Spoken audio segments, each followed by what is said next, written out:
ਭੀ ਸਚ ਨਾਨਕ ਹੋਸੀ ਭੀ ਸਚ।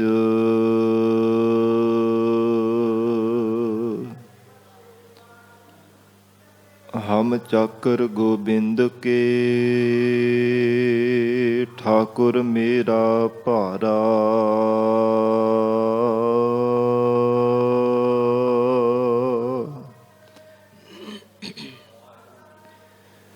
ਕਰਨ ਕਰਾਵਨ ਸਗਲ ਬਿਦ ਸੋ ਸਤਿਗੁਰੂ ਹਮਾਰਾ।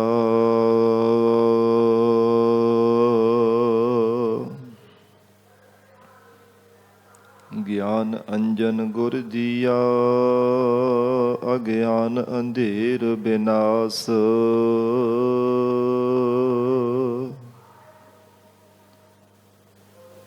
ਹਰ ਕਿਰਪਾ ਤੇ ਸੰਤ ਭੇਟਿਆ ਨਾਨਕ ਮਨ ਪ੍ਰਗਾਸ।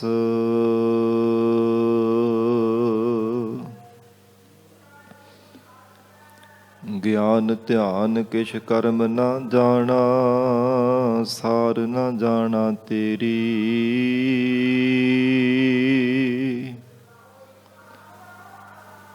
ਸਭ ਤੇ ਵੱਡਾ ਸਤਿਗੁਰ ਨਾਨਕ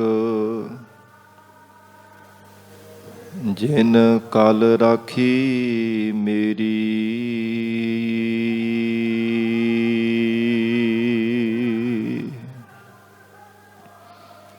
ਮੁਖ ਉਚਰਹਿ ਸ਼ਾਸਤਰ ਖਟ ਪਿੰਗ ਗਿਰਨ ਚੜ ਜਾਏ।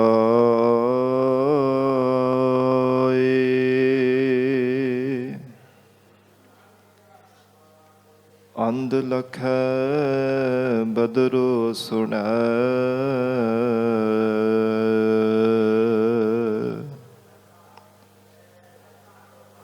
ਜੋ ਕਾਲ ਕਿਰਪਾ ਕਰਾਏ।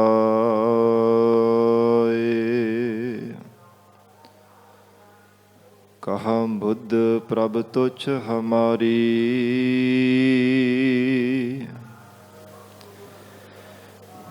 ਵਰਨ ਸਕੈ ਮਹਿਮਾ ਜੋ ਤਿਹਾਰੀ।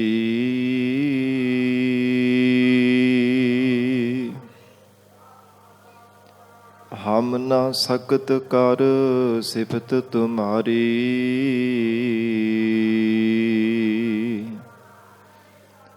ਆਪ ਲੇਹੋ ਤੁਮ ਕਥਾ ਸੁਧਾਰੀ।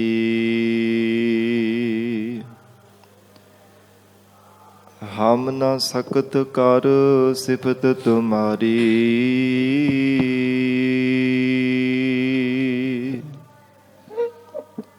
ਆਪ ਲੇਹੋ ਤੁਮ ਕਥਾ ਸੁਧਾਰੀ।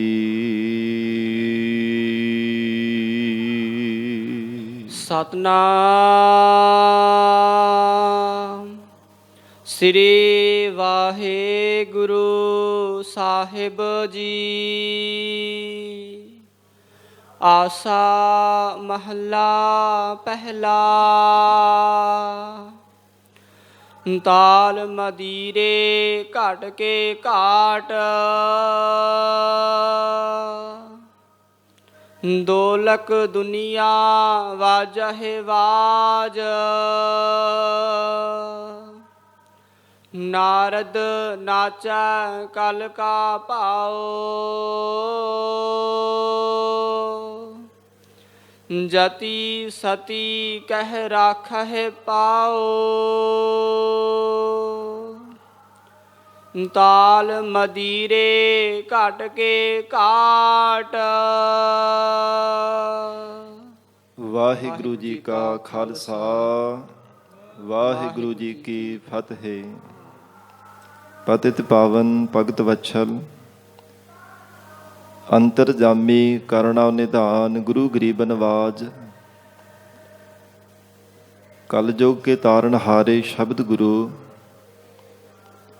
ਸਾਹਿਬ ਸਤਿਗੁਰੂ ਧੰਨ ਧੰਨ ਸ੍ਰੀ ਗੁਰੂ ਗ੍ਰੰਥ ਸਾਹਿਬ ਮਹਾਰਾਜ ਸੱਚੇ ਪਾਤਸ਼ਾਹ ਜੀ ਦੇ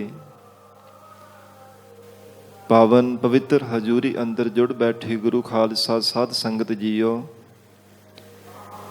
ਸਤਿਗੁਰੂ ਜੀ ਦੀ ਮਹਾਨ ਬਖਸ਼ਿਸ਼ ਦਾ ਸਦਕਾ ਅੰਮ੍ਰਿਤ ਵੇਲੇ ਤੋਂ ਮਹਾਰਾਜ ਸਾਹਿਬ ਜੀ ਦੀ ਪਾਵਨ ਹਜ਼ੂਰੀ ਅੰਦਰ ਦੀਵਾਨ ਸਜੇ ਸਨ।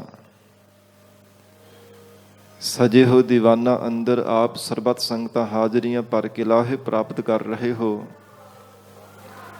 ਆਓ ਸਾਧ ਸੰਗਤ ਜੀ ਹੋਰ ਵੀ ਕੋਈ ਸਮਾਂ ਪਿਆਰ ਸਤਿਕਾਰ ਸਹਿਤ ਸਤਿਗੁਰੂ ਜੀ ਦੇ ਚਰਨਾਂ ਵਿੱਚ ਬੈਠ ਕੇ ਲੜੀਵਾਰ ਗੁਰੂ ਸ਼ਬਦ ਦੀ ਵਿਚਾਰ ਨਾਲ ਜੁੜ ਕੇ ਲਾਹੇ ਪ੍ਰਾਪਤ ਕਰੀਏ। ਜਗਤ ਗੁਰੂ ਧੰਨ ਸਤਿਗੁਰੂ ਸ੍ਰੀ ਗੁਰੂ ਨਾਨਕ ਦੇਵ ਸਾਹਿਬ ਜੀ ਮਹਾਰਾਜ ਹਜ਼ੂਰ ਦੇ ਚਰਨਾਂ ਵਿੱਚ ਕੁਝ ਪ੍ਰੇਮੀ ਜਨਾਂ ਨੇ ਬੇਨਤੀ ਕੀਤੀ ਹੈ, ਮਹਾਰਾਜ ਸੰਸਾਰ ਦੇ ਅੰਦਰ ਜਿਵੇਂ ਰਾਸ ਧਾਰੀਏ ਰਾਸ ਪਾਉਂਦੇ ਹੈ, ਇਹ ਮਹਾਰਾਜ ਆਓ ਤੁਸੀਂ ਸਾਡੇ ਨਾਲ ਆ ਕੇ ਰਾਸ ਵੇਖਣਾ ਕਰੋ। ਜਿਵੇਂ ਬਹੁਤਾਤ ਵਿੱਚ ਰਾਜਸਥਾਨ ਦੇ ਇਲਾਕੇ ਵਿੱਚ ਸਾਧ ਸੰਗਤ ਜੀ ਰਾਸਾਂ ਪੈਂਦੀਆਂ ਨੇ, ਉਹਨਾਂ ਰਾਸਾਂ ਦੇ ਵਿੱਚ ਗਾਉਣ ਵਜਾਉਣ ਹੁੰਦਾ ਹੈ, ਨਾਚ ਤਮਾਸ਼ਾ ਹੁੰਦਾ ਹੈ, ਫਿਰ ਤਰ੍ਹਾਂ ਤਰ੍ਹਾਂ ਦੇ ਕਰਤੱਵ ਵੀ ਦਿਖਾਏ ਜਾਂਦੇ ਹੈ। ਫਿਰ ਦੇਖਣ ਵਾਲੇ ਸੁਣਨ ਵਾਲੇ ਬਹੁਤ ਲੋਕ ਬੜੇ ਉਤਸ਼ਾਹ ਤੇ ਚਾਵਾਂ ਦੇ ਨਾਲ ਜਾ ਕੇ ਦੇਖਦੇ ਆ, ਖਿੜਖੜਾ ਕੇ ਹੱਸਦੇ ਨੇ, ਮਨੋਰੰਜਨ ਕਰਦੇ ਨੇ।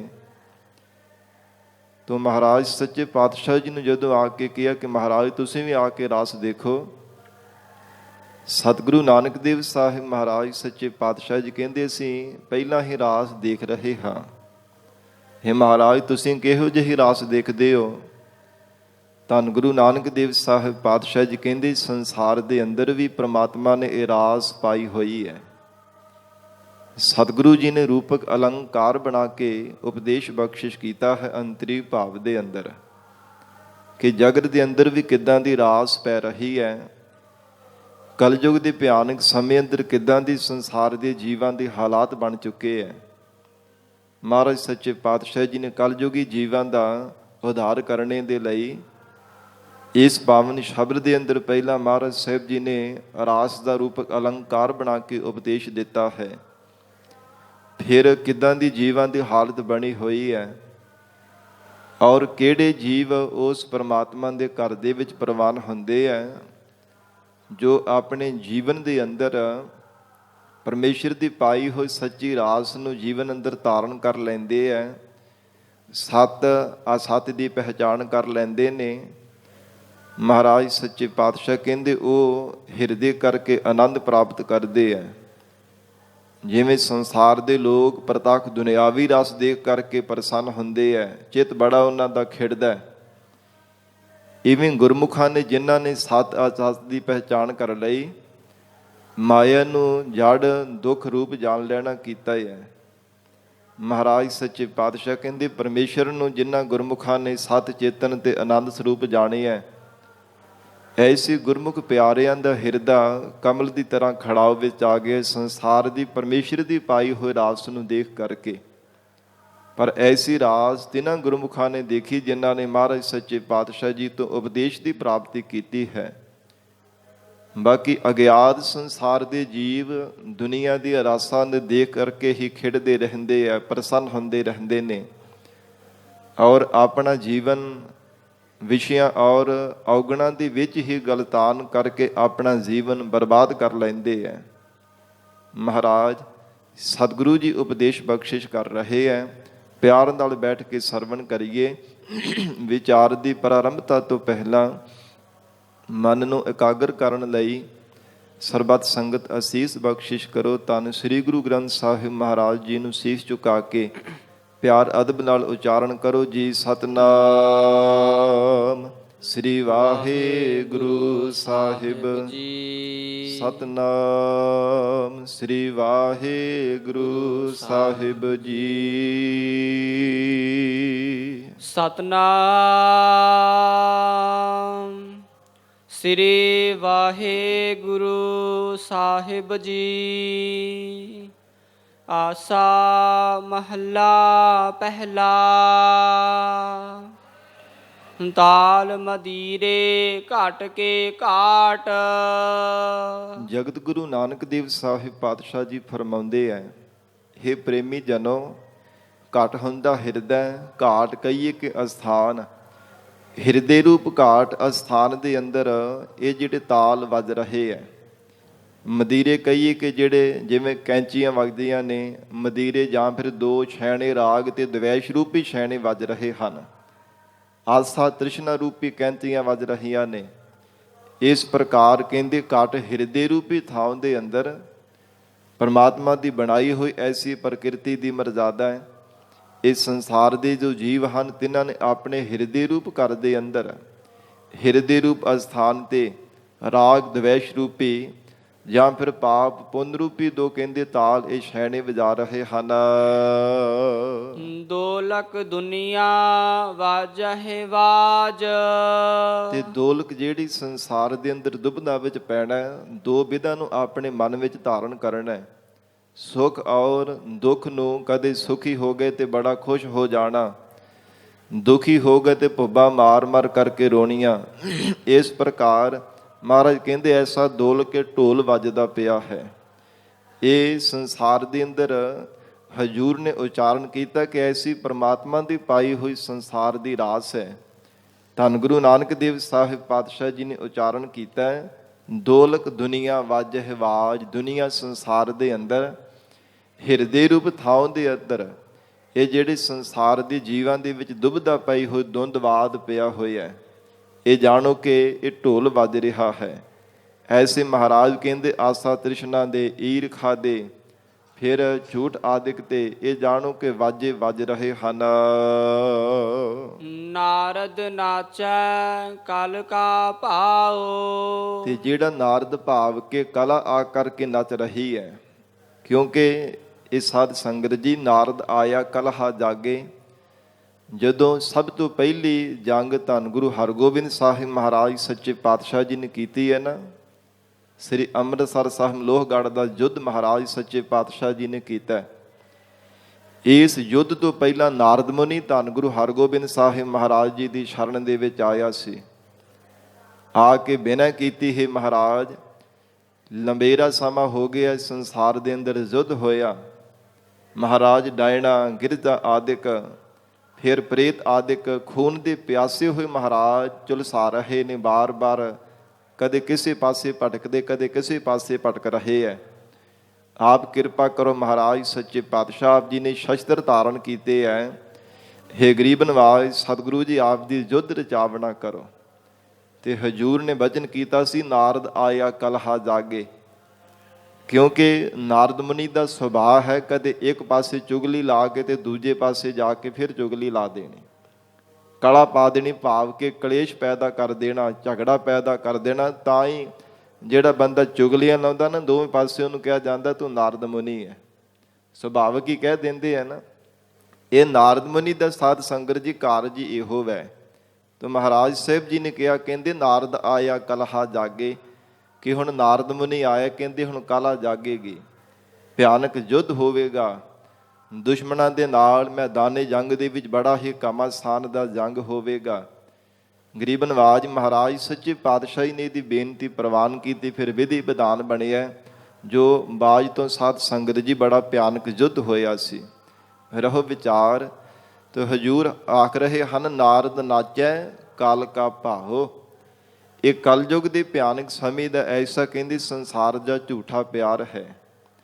ਨਾਰਦ ਆਉਣੇ ਦਾ ਨੱਚਣ ਦਾ ਕਾਰਨ ਕੀ ਹੈ ਕਿ ਜਿਹੜੇ ਇੱਕ ਦੂਜੇ ਨੂੰ ਸਿਰ ਵੱਢਣ ਤੱਕ ਜਾਂਦੇ ਆ ਨਾ, ਕਿ ਇਹਨੂੰ ਮੈਂ ਛੱਡਣਾ ਨਹੀਂ, ਇੰਨਾ ਜ਼ਿਆਦਾ ਸਾਧ ਸੰਗਤ ਜੀ ਵੱਢਣ ਦਾ ਵੈਰ ਹੁੰਦਾ।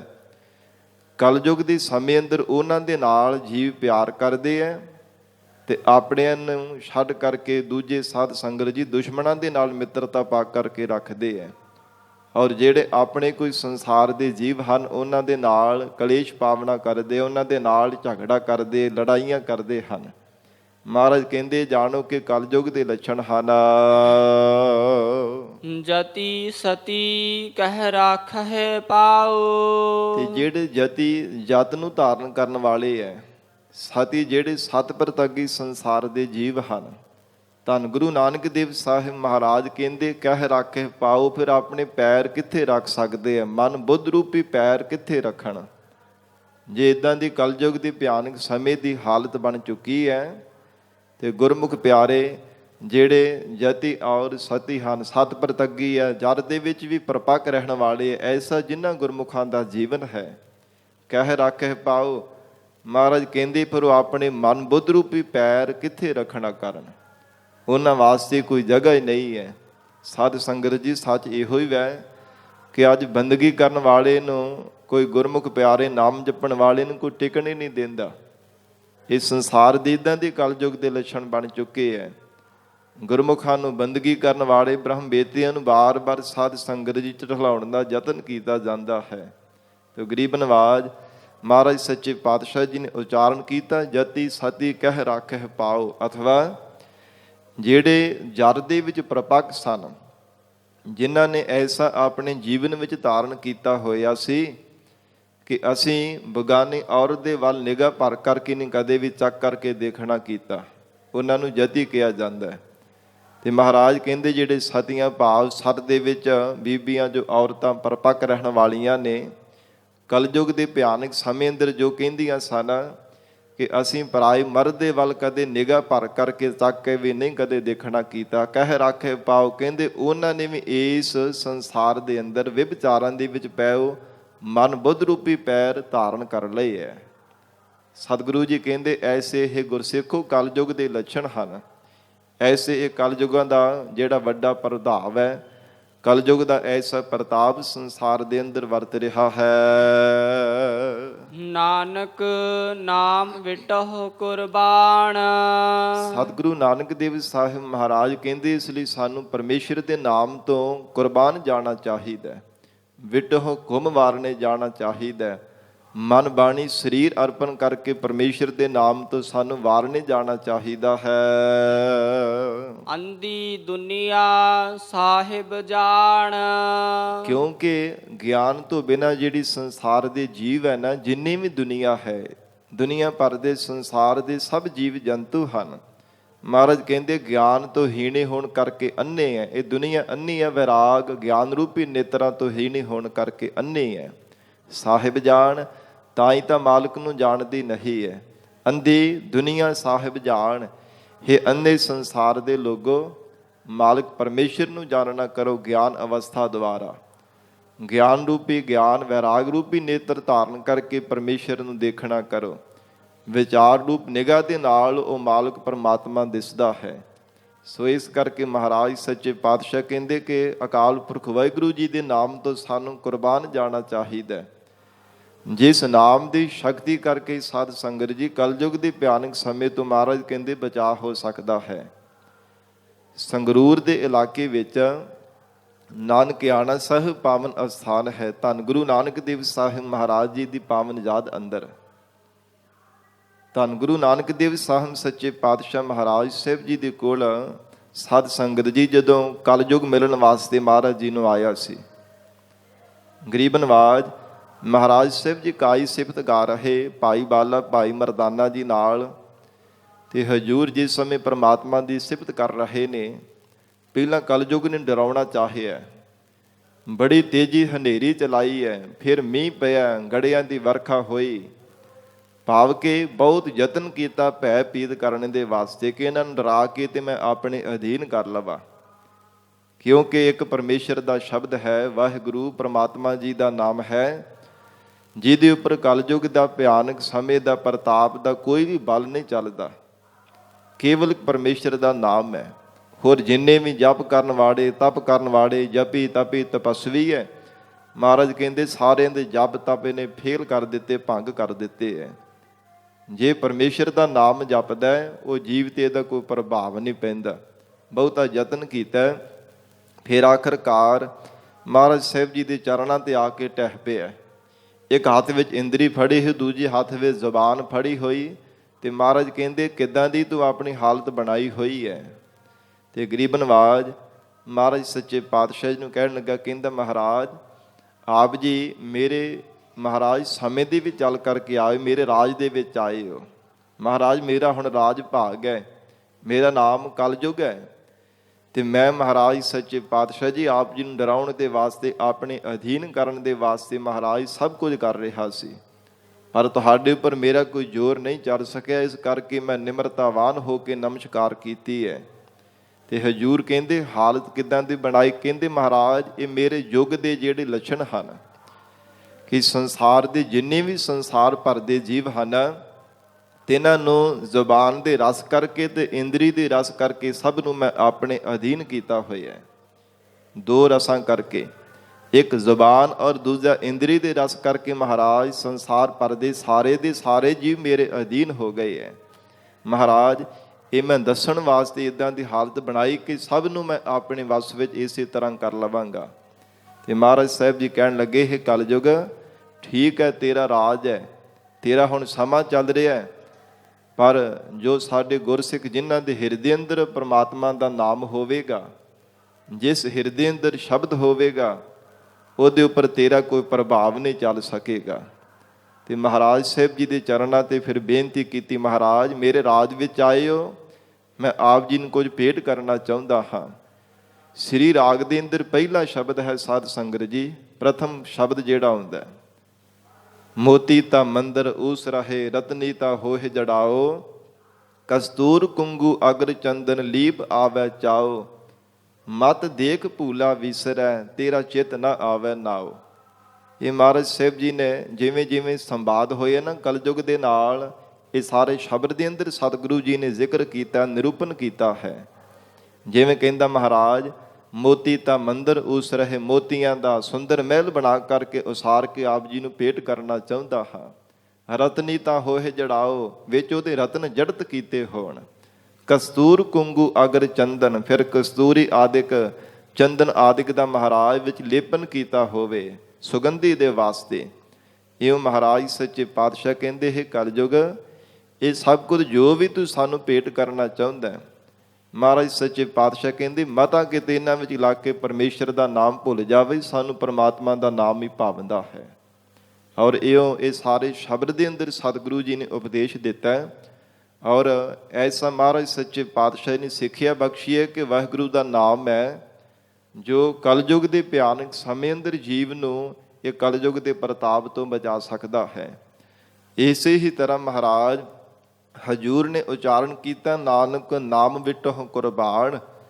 ਕਹਿੰਦੇ ਕਿ ਪ੍ਰਮਾਤਮਾ ਦੇ ਨਾਮ ਤੋਂ ਸਾਨੂੰ ਕੁੰਭ ਵਾਰਨੇ ਜਾਣਾ ਚਾਹੀਦਾ ਹੈ, ਪਰਮੇਸ਼ਰ ਜੀ ਦੇ ਨਾਮ ਤੋਂ ਸਾਨੂੰ ਕੁਰਬਾਨ ਜਾਣਾ ਚਾਹੀਦਾ, ਮਨ ਬਾਣੀ ਸਰੀਰ ਕਰਕੇ ਬਲਿਹਾਰ ਜਾਣਾ ਚਾਹੀਦਾ, ਜਿਸ ਨਾਮ ਦੀ ਸ਼ਕਤੀ ਕਰਕੇ ਇਸ ਭਿਆਨਕ ਸਮੇਂ ਤੋਂ ਬਚਿਆ ਜਾ ਸਕਦਾ ਹੈ। ਤੇ ਮਹਾਰਾਜ ਸੱਚੇ ਪਾਤਸ਼ਾਹ ਕਹਿੰਦੇ, ਅੰਧੀ ਦੁਨੀਆ ਸਾਹਿਬ ਜਾਣ, ਹੇ ਸੰਸਾਰ ਦੇ ਲੋਗੋ, ਤੁਸਾਂ ਨੇ ਵਿਚਾਰ ਗਿਆਨ ਰੂਪੀ ਨੇਤਰਾਂ ਤੋਂ ਹੀਣੇ ਹੋਣ ਕਰਕੇ ਅੰਨੇ ਹੋ ਜਾਣਾ ਕੀਤਾ ਹੈ। ਗਿਆਨ ਅਵਸਥਾ ਵਿੱਚ ਆ ਕਰਕੇ ਮਾਲਕ ਪਰਮੇਸ਼ਰ ਨੂੰ ਜਾਣਨਾ ਕਰੋ।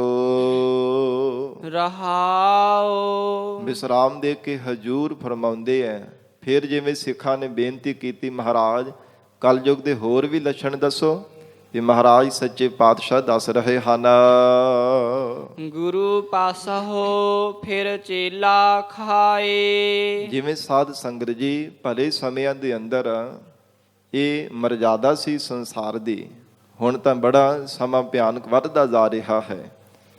ਜੇ ਕਿਸੇ ਸਿੱਖ ਨੇ ਗੁਰੂ ਦੇ ਪਾਸ ਜਾ ਕੇ ਗੁਣ ਸਿੱਖਣਾ ਹੁੰਦਾ, ਵਿਦਿਆ ਪ੍ਰਾਪਤ ਕਰਨੀ ਹੁੰਦੀ, ਭਾਵੇਂ ਦੁਨਿਆਵੀ ਵਿਦਿਆ ਚਾਹੇ ਬ੍ਰਹਮ ਵਿਦਿਆ, ਤੇ ਸਾਧ ਸੰਗਤ ਜੀ ਬੜੇ ਮਰਜ਼ਾਦਾ ਪੁਰਸ਼ੋਤਮ ਹੋ ਕਰਕੇ, ਭਾਵਨਾ ਸਹਿਤ ਹੋ ਕੇ ਦਰਸ਼ਨਾ ਭੇਟਾ ਜਾ ਕਰਕੇ ਅਰਪਣ ਕਰਨੀ, ਫਿਰ ਹਰ ਇੱਕ ਵਚਨ ਨੂੰ ਸਤ ਕਰਕੇ ਸਿਰ ਮੱਥੇ ਮੰਨ ਕੇ ਬੜੇ ਪਿਆਰ ਸ਼ਰਧਾ ਭਾਵਨਾ ਦੇ ਨਾਲ ਗੁਰੂ ਦੀ ਉਸਤਾਦ ਦੀ ਆਗਿਆ ਵਿੱਚ ਰਹਿ ਕੇ ਤੇ ਫਿਰ ਗੁਣ ਸਿੱਖਦੇ ਸਨ। ਪਰ ਮਹਾਰਾਜ ਜੀ ਕਹਿੰਦੇ ਕਲਯੁਗ ਦਾ ਦੇਖੋ ਕਿੱਦਾਂ ਦਾ ਭਿਆਨਕ ਸਮਾਂ ਹੈ, ਸਮੇਂ ਦੀ ਕਿੱਦਾਂ ਦੀ ਕਰਵਟ ਆ ਗਈ ਹੈ। ਪਾਤਸ਼ਾਹ ਜੀ ਨੇ ਫਰਮਾਨ ਕੀਤਾ, ਗੁਰੂ ਪਾਸਹੁ ਫਿਰ ਚੇਲਾ ਖਾਏ। ਕਹਿੰਦੇ ਕਿ ਗੁਰੂ ਤਾਂ ਗੁਰੂ ਦੀ ਸ਼ਰਨ ਧਾਰਨ ਕਰਦਾ ਜੇ ਚੰਗੇ ਚੰਗੇ ਪਦਾਰਥ ਮਿਲਣ, ਕਿ ਜੇ ਚੰਗੇ ਚੰਗੇ ਪਕਵਾਨ ਮੈਨੂੰ ਮਿਲਣਗੇ ਤਾਂ ਮੈਂ ਗੁਰੂ ਦੀ ਸ਼ਰਨ ਧਾਰਨ ਕਰਨੀ ਹੈ, ਨਹੀਂ ਤੇ ਕੋਈ ਗੱਲ ਨਹੀਂ, ਮੇਰਾ ਸਮਾਂ ਤੇ ਇੱਦਾਂ ਲੰਘਦਾ ਹੀ ਜਾ ਰਿਹਾ ਹੈ, ਕੋਈ ਗੱਲ ਨਹੀਂ ਹੈ। ਇੱਦਾਂ ਦੀ ਕਹਿੰਦੇ ਕਲਯੁਗ ਦੀ ਹਾਲਤ ਬਣ ਚੁੱਕੀ ਹੈ। ਕਲਯੁਗ ਦੇ ਭਿਆਨਕ ਸਮੇਂ ਅੰਦਰ ਹੈ ਵੀ ਸਤ ਸੰਗਤ ਜੀ ਇਸੇ ਤਰ੍ਹਾਂ ਅੱਜ ਹਰ ਕੋਈ ਪਹਿਲਾਂ ਸੁੱਖ ਭਾਲਦਾ ਕਿ ਮੈਨੂੰ ਸੁੱਖ ਸਹੂਲਤਾਂ ਬਹੁਤੇ ਮਿਲਣ, ਸੇਵਾ ਭਾਵੇਂ ਤੁਛ ਮਾਤਰ ਹੀ ਕਰਨੀ ਪਵੇ, ਸੇਵਾ ਤੋਂ ਤਾਂ ਬਾਰ-ਬਾਰ ਮਨ ਭੱਜਦਾ ਹੀ ਹੈ, ਜਾਂ ਰੱਬਾ ਝੂਠ ਹੀ ਹੋ ਜਾਵੇ, ਸੇਵਾ ਨਾ ਕਰਨੀ ਪਵੇ, ਸਿਮਰਨ ਨਾ ਕਰਨਾ ਪਵੇ, ਬਸ ਦੁਨੀਆ ਦੇ ਸੁੱਖ ਸਾਰੇ ਮੈਨੂੰ ਮਿਲ ਜਾਣ। ਇਹ ਮਹਾਰਾਜ ਕਹਿੰਦੇ ਕਲਯੁਗ ਦੇ ਲੱਛਣ ਹਨ। ਸੇ ਗਰੀਬ ਨਵਾਜ ਮਹਾਰਾਜ ਸੱਚੇ ਪਾਤਸ਼ਾਹ ਜੀ ਨੇ ਉਚਾਰਨ ਕੀਤਾ, ਗੁਰੂ ਪਾਸੋਂ ਫਿਰ ਚੇਲਾ ਖਾਏ। ਕਹਿੰਦੇ ਹਨ ਕਿ ਗੁਰੂ ਪਾਸ ਆ ਕਰਕੇ ਤਰ੍ਹਾਂ ਤਰ੍ਹਾਂ ਦੇ ਪਕਵਾਨ, ਬਹੁਤੇ ਮਹਿੰਗੇ ਮੁੱਲ ਵਾਲੇ ਕੱਪੜੇ ਆਦਿਕ ਧਾਰਨ ਕਰਨੇ, ਬਹੁਤੇ ਸੁੱਖਾਂ ਨੂੰ ਪਾਵਣਾ, ਇਸ ਪ੍ਰਕਾਰ ਕਹਿੰਦੇ ਹਨ ਕਿ ਆ ਕਰਕੇ ਧਾਰਨ ਕਰਦੇ ਆ। ਤਾਮ ਪਰੀਤ ਵਸੈ ਘਰ ਆਏ। ਤਾਮ ਕਹੀਏ ਕਿ ਭੋਜਨ, ਤਰ੍ਹਾਂ ਤਰ੍ਹਾਂ ਦੀ ਮਿਸ਼ਟਾਨ ਸਵਾਦਿਸ਼ਟ ਪਦਾਰਥਾਂ ਦੇ ਨਾਲ ਸਾਹਮਣੇ ਪ੍ਰੀਤ ਪਾ ਕਰਕੇ ਰੱਖਦਾ। ਜਿਹੜਾ ਚੇਲਾ ਹੁੰਦਾ, ਸਿੱਖ ਹੁੰਦਾ, ਸ਼ਿਸ਼ ਸਿੱਖਣ ਵਾਲਾ, ਤਾਮ ਪ੍ਰੀਤ ਕਹਿੰਦੇ ਕਿ ਹਰ ਸਮੇਂ ਪਦਾਰਥਾਂ ਚੰਗੇ ਚੰਗੇ ਭੋਜਨ ਦੇ ਨਾਲ ਹੀ ਪ੍ਰੀਤ ਪਾ ਕਰਕੇ ਰੱਖਦਾ। ਵਸੈ ਘਰ ਆਏ ਤਾਂ ਗੁਰੂ ਘਰ ਆ ਕੇ ਨਿਵਾਸ ਕਰਦਾ। ਮਨ ਵਿੱਚ ਇਹ ਭਾਵਨਾ ਬਣਾ ਕਰਕੇ ਕਿ ਆਉਣ ਵਾਲੇ ਸਮੇਂ ਵਿੱਚ ਤਾਂ ਇਹ ਪਦਵੀ ਮੈਨੂੰ ਹੀ ਪ੍ਰਾਪਤ ਹੋਣੀ ਹੈ, ਗੁਰੂ ਵਾਲੀ ਗੱਦੀ ਤਾਂ ਮੈਂ ਹੀ ਸਾਂਭਣੀ ਹੈ। ਇਸ ਕਰਕੇ ਕਹਿੰਦੇ ਕਿ ਇੱਦਾਂ ਦੀ ਮਨ ਵਿੱਚ ਭਾਵਨਾ ਲੈ ਕੇ ਬੈਠ ਜਾਂਦਾ ਕਿ ਕੋਈ ਨਾ, ਬਹੁਤਾ ਸਮਾਂ ਥੋੜਾ ਸਮਾਂ ਰਹਿ ਗਿਆ, ਮੇਰੇ ਗੁਰੂ ਦੇਵ ਨੇ ਤਾਂ ਚੱਲ ਵਸਣਾ, ਹੁਣ ਇਹਦੀ ਪਦਵੀ ਮੈਂ ਹੀ ਆ ਕਰਕੇ ਸਾਂਭਣੀ ਹੈ। ਇੱਦਾਂ ਦੀ ਕਹਿੰਦੇ ਮਨ ਵਿੱਚ ਤਾਮ ਇੱਛਾ ਲੈ ਕੇ, ਮਨ ਵਿੱਚ ਇੱਦਾਂ ਦੀ ਭਾਵਨਾ ਬਣਾ ਕੇ ਪ੍ਰੀਤ ਧਾਰਨ ਕਰਕੇ ਤੇ ਗੁਰੂ ਘਰ ਵਿੱਚ ਆ ਕਰਕੇ ਜੁੜ ਜਾਂਦਾ ਹੈ। ਜੇ 100 ਵਰਿਆ ਜੀਵਨ ਖਾਣ। ਪਰ ਸਤਿਗੁਰੂ ਜੀ ਐਸੇ ਸਿੱਖ ਦੀ, ਐਸੇ ਸਿੱਖ ਦੀ, ਸਿੱਖਣ ਵਾਲੇ ਸਿਖਿਆਰਥੀ ਦੀ, ਵਿਦਿਆਰਥੀ ਦੀ ਹਾਲਤ ਦੱਸ ਰਹੇ ਹੈ। ਮਹਾਰਾਜ ਕਹਿੰਦੇ ਜੇ 100 ਵਰਿਆ ਜੀਵਨ ਖਾਣ, ਇੱਦਾਂ ਦੀ ਜ਼ਿੰਦਗੀ ਵਾਲਾ ਬੰਦਾ 100 ਸਾਲ ਵੀ ਭਾਵੇਂ ਗੁਰੂ ਘਰ ਵਿੱਚ ਰਹਿ ਕੇ ਤਰ੍ਹਾਂ ਤਰ੍ਹਾਂ ਦੇ ਮਿਸ਼ਟਾਨ ਪਦਾਰਥ ਖਾਂਦਾ ਰਹੇ ਕਿ ਬੜੇ ਲੁੱਗੇ ਲੱਗ ਰਹੇ ਹੈ, ਬੜੇ ਚੰਗੇ ਚੰਗੇ ਪਦਾਰਥ ਆਉਂਦੇ ਆ, ਕਦੇ ਕਿਸੇ ਵਿਦੇਸ਼ ਵਿੱਚੋਂ ਆ ਗਏ, ਕਦੇ ਕਿਸੇ ਥਾਂ ਤੋਂ, ਕਦੇ ਕੋਈ ਬਣਾ ਕੇ ਚੰਗੇ ਚੰਗੇ ਪਕਵਾਨ ਲੈ ਆਇਆ, ਕਦੀ ਕੋਈ ਲੈ ਕੇ ਆ ਗਿਆ। ਮਹਾਰਾਜ ਕਹਿੰਦੇ ਭਾਵੇਂ ਸੈਂਕੜੇ ਸਾਲ ਵੀ ਭਾਵੇਂ ਕੋਈ ਜ਼ਿੰਦਗੀ ਬੰਦਾ ਆਪਣੀ ਜੀਉ ਲਵੇ ਨਾ ਇੱਦਾਂ ਦੇ ਪਦਾਰਥ ਖਾ ਕੇ, ਸਾਰੀ ਜਾਣੋ ਕਿ ਬੰਦੇ ਦੀ ਆਰਬਲਾ ਵਿਅਰਥ ਹੈ, ਕਿਸੇ ਲੇਖੇ ਵਿੱਚ ਨਹੀਂ ਪੈਣ ਵਾਲੀ।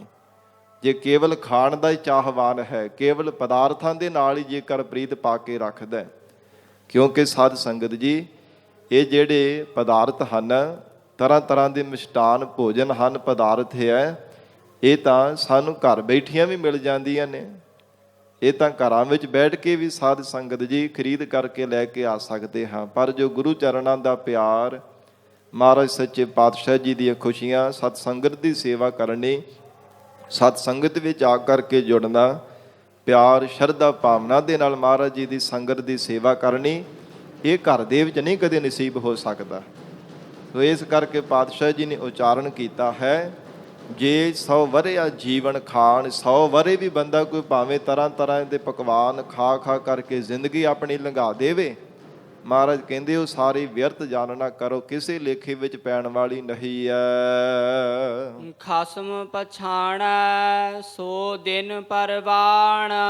ਇਹ ਮਹਾਰਾਜ ਕਿਹੜਾ ਦਿਨ ਜ਼ਿੰਦਗੀ ਦਾ ਪ੍ਰਵਾਨ ਹੁੰਦਾ ਰੱਬ ਦੇ ਘਰ ਵਿੱਚ। ਸਤਿਗੁਰੂ ਨਾਨਕ ਦੇਵ ਸਾਹਿਬ ਪਾਤਸ਼ਾਹ ਜੀ ਕਹਿੰਦੇ ਹਨ, ਜਿਸ ਦਿਨ ਮਾਲਕ ਦੀ ਪਹਿਚਾਣ ਕਰਦਾ ਹੈ, ਖਸਮ ਪਛਾਣੈ ਸੋ ਦਿਨ ਪਰਵਾਣ, ਉਹ ਦਿਨ ਪ੍ਰਮਾਣ ਹੈ, ਪਰਮਾਤਮਾ ਦੇ ਘਰ ਦੇ ਵਿੱਚ ਮੰਨਿਆ ਜਾਂਦਾ ਹੈ, ਜੀਵ ਦਾ ਸਫਲਾ ਹੋ ਜਾਂਦਾ ਹੈ। ਜਿਸ ਦਿਨ ਵਿੱਚ ਪਰਮਾਤਮਾ ਦੀ ਪਹਿਚਾਣ ਕਰਦਾ ਹੈ, ਵਾਹਿਗੁਰੂ ਜੀ ਨੂੰ ਹਾਜ਼ਰ ਨਾਜ਼ਰ ਜਾਣ ਕੇ ਪਰਮਾਤਮਾ ਦਾ ਸਿਮਰਨ ਕਰਦਾ ਹੈ, ਇਹ ਮਨ ਵਿੱਚ ਭਾਵਨਾ ਬਣਾ ਕੇ ਕਿ ਮਹਾਰਾਜ ਸੱਚੇ ਪਾਤਸ਼ਾਹ ਜੀ ਮੈਨੂੰ ਦੇਖ ਰਹੇ ਹੈ, ਸਤਿਗੁਰੂ ਜੀ ਮੈਨੂੰ ਸੁਣ ਰਹੇ ਹਨ, ਮੇਰੀ ਹਰ ਇੱਕ ਹਰਕਤ ਨੂੰ ਮਹਾਰਾਜ ਸੱਚੇ ਪਾਤਸ਼ਾਹ ਜੀ ਹਰ ਸਮੇਂ ਦੇਖ ਰਹੇ ਹੈ, ਇੱਦਾਂ ਦੀ ਮਨ ਵਿੱਚ ਭਾਵਨਾ ਬਣ ਜਾਵੇ ਤੇ ਮਹਾਰਾਜ ਕਹਿੰਦੇ ਉਹ ਦਿਨ ਸਫਲਾ ਹੋ ਜਾਂਦਾ ਹੈ। ਹਜੂਰ ਦੇ ਅਸੀਂ ਬਚਨ ਪੜ੍ਹਦੇ ਹਾਂ, ਸੋ ਦਿਨ ਸਫਲ ਗਣਿਆ ਜਿਤ ਪ੍ਰਭੂ ਮਿਲਾਇਆ ਰਾਮ। ਮਹਾਰਾਜ ਕਹਿੰਦੇ ਉਹ ਦਿਨ ਸਫਲਾ ਹੈ, ਉਹ ਦਿਨ ਸਫਲ ਹੋ ਗਿਆ ਹੈ, ਜੀਵ ਦਾ ਪ੍ਰਵਾਨ ਹੋ ਗਿਆ ਹੈ, ਜਿਸ ਦਿਨ ਪ੍ਰਮਾਤਮਾ ਅਕਾਲ ਪੁਰਖ ਵਾਹਿਗੁਰੂ ਜੀ ਨੇ ਚਿੱਤ ਬਿਰਤੀ ਨੂੰ ਆਪਣੇ ਵਿੱਚ ਜੀਵ ਦੀ ਚਿੱਤ ਬਿਰਤੀ ਨੂੰ ਮਿਲਾ ਲਿਆ, ਜੀਵ ਦੀ ਮਨ ਦੀ ਇਕਾਗਰਤਾ ਬਣ ਗਈ ਹੈ। ਦਰਸ਼ਨ ਦੇਖਿਆ ਦਇਆ ਨਾ ਹੋਏ। ਮਹਾਰਾਜ ਸੱਚੇ ਪਾਤਸ਼ਾਹ ਹੋਰ ਵੀ ਕਲਯੁਗ ਦੇ ਲੱਛਣ ਦੱਸ ਰਹੇ ਹੈ, ਹੇ ਗੁਰਸਿੱਖੋ ਦਰਸ਼ਨ ਦੇਖਿਆ ਦਇਆ ਨਾ ਹੋਏ। ਕਹਿੰਦੇ ਫਿਰ ਕਲਯੁਗ ਦੇ ਐਸੇ ਅਡੰਬਰ ਭੇਖ ਧਾਰੀ ਗੁਰੂ ਵੀ ਇੱਦਾਂ ਦੇ ਬਣ ਚੁੱਕੇ ਹੈ ਸੰਸਾਰ ਦੇ ਅੰਦਰ, ਕਿ ਜੇ ਕਿਤੇ ਕੋਈ ਸਮੇਂ ਬਾਅਦ ਚੇਲਾ ਕੋਈ ਘਰ ਨੂੰ ਗਿਆ ਹੋਵੇ, ਵਾਪਸ ਪਰਿਵਾਰ ਨੂੰ ਮਿਲਣ ਦੇ ਵਾਸਤੇ, ਫਿਰ ਗੁਰੂ ਦੇ ਦਰਸ਼ਨ ਕਰਨ ਵਾਸਤੇ ਆਉਂਦਾ ਹੈ, ਤੇ ਉਹਨੂੰ ਖਾਲੀ ਹੱਥ ਦੇ ਕੇ ਕਹਿੰਦੇ ਗੁਰੂ ਵੀ ਉਹਦੇ ਉੱਪਰ ਦਇਆ ਨਹੀਂ ਕਰਦਾ, ਪ੍ਰਸੰਨ ਨਹੀਂ ਹੁੰਦਾ ਕਿ ਕੋਈ ਲੈ ਕੇ ਕਿਉਂ ਨਹੀਂ ਆਇਆ, ਇਹ ਪਕਵਾਨ ਕਿਉਂ ਨਹੀਂ ਲੈ ਕੇ ਆਇਆ, ਇਹ ਭੇਟਾਵਾਂ ਕਿਉਂ ਨਹੀਂ ਲੈ ਕਰਕੇ ਆਇਆ, ਚੰਗੇ ਚੰਗੇ ਉਪਹਾਰ ਕਿਉਂ ਨਹੀਂ ਲੈ ਕਰਕੇ ਆਇਆ। ਕਹਿੰਦੇ ਉਹ ਜਿਹੜਾ ਭੇਖ ਧਾਰੀ ਗੁਰੂ ਹੈ ਨਾ, ਚੇਲੇ ਦੇ ਉੱਪਰ ਵੀ ਪ੍ਰਸੰਨ ਨਹੀਂ ਹੋਣਾ ਕਰਦਾ। ਲਏ ਦਿੱਤੇ ਬਿਨ ਰਹਿ ਨਾ ਕੋਈ। ਲਏ ਦਿੱਤੇ ਬਿਨ ਭਾਵ ਕਹਿੰਦੇ ਨਾ ਤਾਂ ਫਿਰ ਚੇਲਾ ਲੈਣ ਤੋਂ, ਚੇਲਾ ਵੀ ਓਨੀ ਕੀ ਸੇਵਾ ਕਰਦਾ। ਜੇ ਦਾਲ ਚੌਲ ਹੀ ਬਣੇ, ਹੁਣ ਦਾਲ ਫੁਲਕਾ ਬਣਿਆ ਹੋਵੇ ਤੇ ਥੋੜੇ ਜਿਹੇ ਪੈਸੇ ਭੇਟ ਕਰ ਦਿੰਦਾ ਕਿ ਲੰਗਰ 'ਚ ਕਿਹੜਾ ਕੋਈ ਚੰਗਾ ਪਕਵਾਨ ਬਣਾਇਆ ਗੁਰੂ ਨੇ। ਤੇ ਸਾਧ ਸੰਗਤ ਜੀ, ਜੇ ਚੰਗੇ ਚੰਗੇ ਪਕਵਾਨ ਬਣੇ ਹੋਣ ਤੇ ਫਿਰ ਕਿੰਨੀ ਕਿੰਨੀ ਭੇਟਾ ਅਰਪਣ ਕਰ ਦਿੰਦਾ। ਜਿਹੜਾ ਖਾਣ ਦਾ ਚਾਹਵਾਨ ਚੇਲਾ ਹੁੰਦਾ, ਉਹਨੂੰ ਕੇਵਲ ਖਾਣ ਦੇ ਨਾਲ, ਚੰਗੇ ਚੰਗੇ ਭੋਜਨ ਤੇ ਮਿਸ਼ਟਾਨ ਪਦਾਰਥਾਂ ਦੇ ਨਾਲ ਹੀ ਪਿਆਰ ਹੁੰਦਾ ਹੈ। ਚੰਗੇ ਪਕਵਾਨ, ਚੰਗੇ ਚੰਗੇ ਮਿਸ਼ਟਾਨ ਭੋਜਨ ਪਦਾਰਥ ਦੇ ਕੇ ਫਿਰ ਬਹੁਤੀ ਸੇਵਾ ਕਰ ਦਿੰਦਾ। ਤੇ ਜੇ ਦਾਲ ਫੁਲਕਾ ਮਿਲਿਆ ਤੇ ਕਹਿੰਦਾ ਇਹਨਾਂ ਕਿਹੜਾ ਮੈਨੂੰ ਚੰਗਾ ਭੋਜਨ ਛਕਾਇਆ, ਉਹ ਫਿਰ ਥੋੜੇ ਜਿਹੇ ਭੇਟਾ ਹੀ ਅਰਪਣ ਕਰ ਦਿੰਦਾ। ਮਹਾਰਾਜ ਕਹਿੰਦੇ ਐਸੇ ਕਲਯੁਗ ਦੇ ਲੱਛਣ ਹਨ, ਲਏ ਦਿੱਤੇ ਬਿਨ ਰਹਿ ਨਾ ਕੋਈ, ਕੋਈ ਰਹਿੰਦਾ ਨਹੀਂ ਹੈ। ਜੇ ਭੇਖ ਧਾਰੀ ਗੁਰੂ ਇਦਾਂ ਡੰਬਰ ਰਜਦਾ ਤੇ ਫਿਰ ਕਹਿੰਦੇ ਚੇਲਾ ਵੀ ਘੱਟ ਨਹੀਂ ਕਰਦਾ, ਉਹ ਵੀ ਓਨੀ ਕੋਈ ਸੇਵਾ ਕਰਦਾ ਹੈ। ਰਾਜਾ ਨਿਆਉ ਕਰੇ ਹੱਥ ਹੋਏ। ਫਿਰ ਮਹਾਰਾਜ ਸੱਚੇ ਪਾਤਸ਼ਾਹ ਕਹਿੰਦੇ ਰਾਜੇ ਲੋਕ ਵੀ ਕਲਯੁਗ ਦੇ ਅੰਦਰ ਇਦਾਂ ਦੇ ਹੋ ਜਾਣਗੇ। ਰਾਜਾ ਨਿਆਉ ਕਰੇ ਹੱਥ ਹੋਏ। ਜੇ ਰਾਜੇ ਦੇ ਹੱਥ ਵਿੱਚ ਕਿਸੇ ਚੋਰ ਨੇ, ਪਾਪੀ ਨੇ, ਗੁਨਹਗਾਰ ਨੇ, ਅਪਰਾਧੀ ਨੇ ਜੇ ਪੈਸੇ ਦੇ ਦਿੱਤੇ, ਜਿਹਨੂੰ ਵੱਢੀ ਕਿਹਾ ਜਾਂਦਾ, ਤੇ ਸਾਧ ਸੰਗਤ ਜੀ ਰਾਜਾ ਵੀ ਉਹਦੇ ਹੱਕ ਦੀ ਗੱਲ ਕਰ ਦਿੰਦਾ ਹੈ। ਵੱਢੀ ਲੈ ਕੇ ਹੱਕ ਗਵਾਏ, ਮਹਾਰਾਜ ਸਾਹਿਬ ਜੀ ਦੀ ਬਚਨ ਹਨ।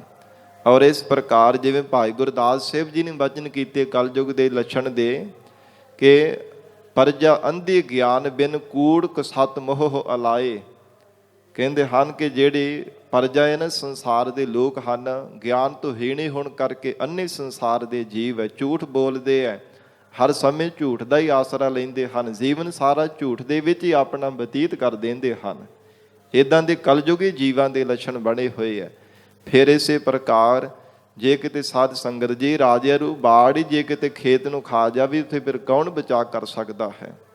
ਇਸ ਕਰਕੇ ਮਹਾਰਾਜ ਹਜੂਰ ਨੇ ਉਚਾਰਨ ਕੀਤਾ, ਰਾਜਾ ਨਿਆਉ ਕਰੇ ਹੱਥ ਹੋਏ। ਜੇ ਕੋਈ ਹੱਥ ਵਿੱਚ ਧਰ ਦਿੰਦਾ ਨਾ ਪੈਸਾ ਧੇਲਾ, ਬਹੁਤੇ ਪੈਸੇ ਦੇ ਦਿੰਦਾ, ਤੇ ਰਾਜਾ ਵੀ ਸਾਧ ਸੰਗਤ ਜੀ ਉਹਦੇ ਹੱਕ ਦੇ ਵਿੱਚ ਗੱਲ ਕਰ ਦਿੰਦਾ ਹੈ। ਕਹੈ ਖੁਦਾਏ ਨਾ ਮਾਨੈ ਕੋਈ। ਜੇ ਕਿਤੇ ਗਰੀਬੜਾ ਜਿਹੜਾ ਗੁਨਹਗਾਰ ਨਹੀਂ ਹੁੰਦਾ, ਭਾਵ ਕਿ ਕੋਈ ਅਪਰਾਧ ਨਹੀਂ ਜਿਸ ਨੇ ਕੀਤਾ ਹੁੰਦਾ, ਬੇਗੁਨਹਗਾਰ ਹੁੰਦਾ ਹੈ, ਅਪਰਾਧ ਤੋਂ ਹੀਣਾ ਹੁੰਦਾ ਹੈ, ਕੋਈ ਪਾਪ ਕਰਮ ਨਹੀਂ ਕੀਤਾ ਹੁੰਦਾ, ਜ਼ਬਰਦਸਤੀ ਉਹਦੇ ਤੇ ਦੋਸ਼ ਮੜਿਆ ਜਾ ਰਿਹਾ ਹੁੰਦਾ ਹੈ।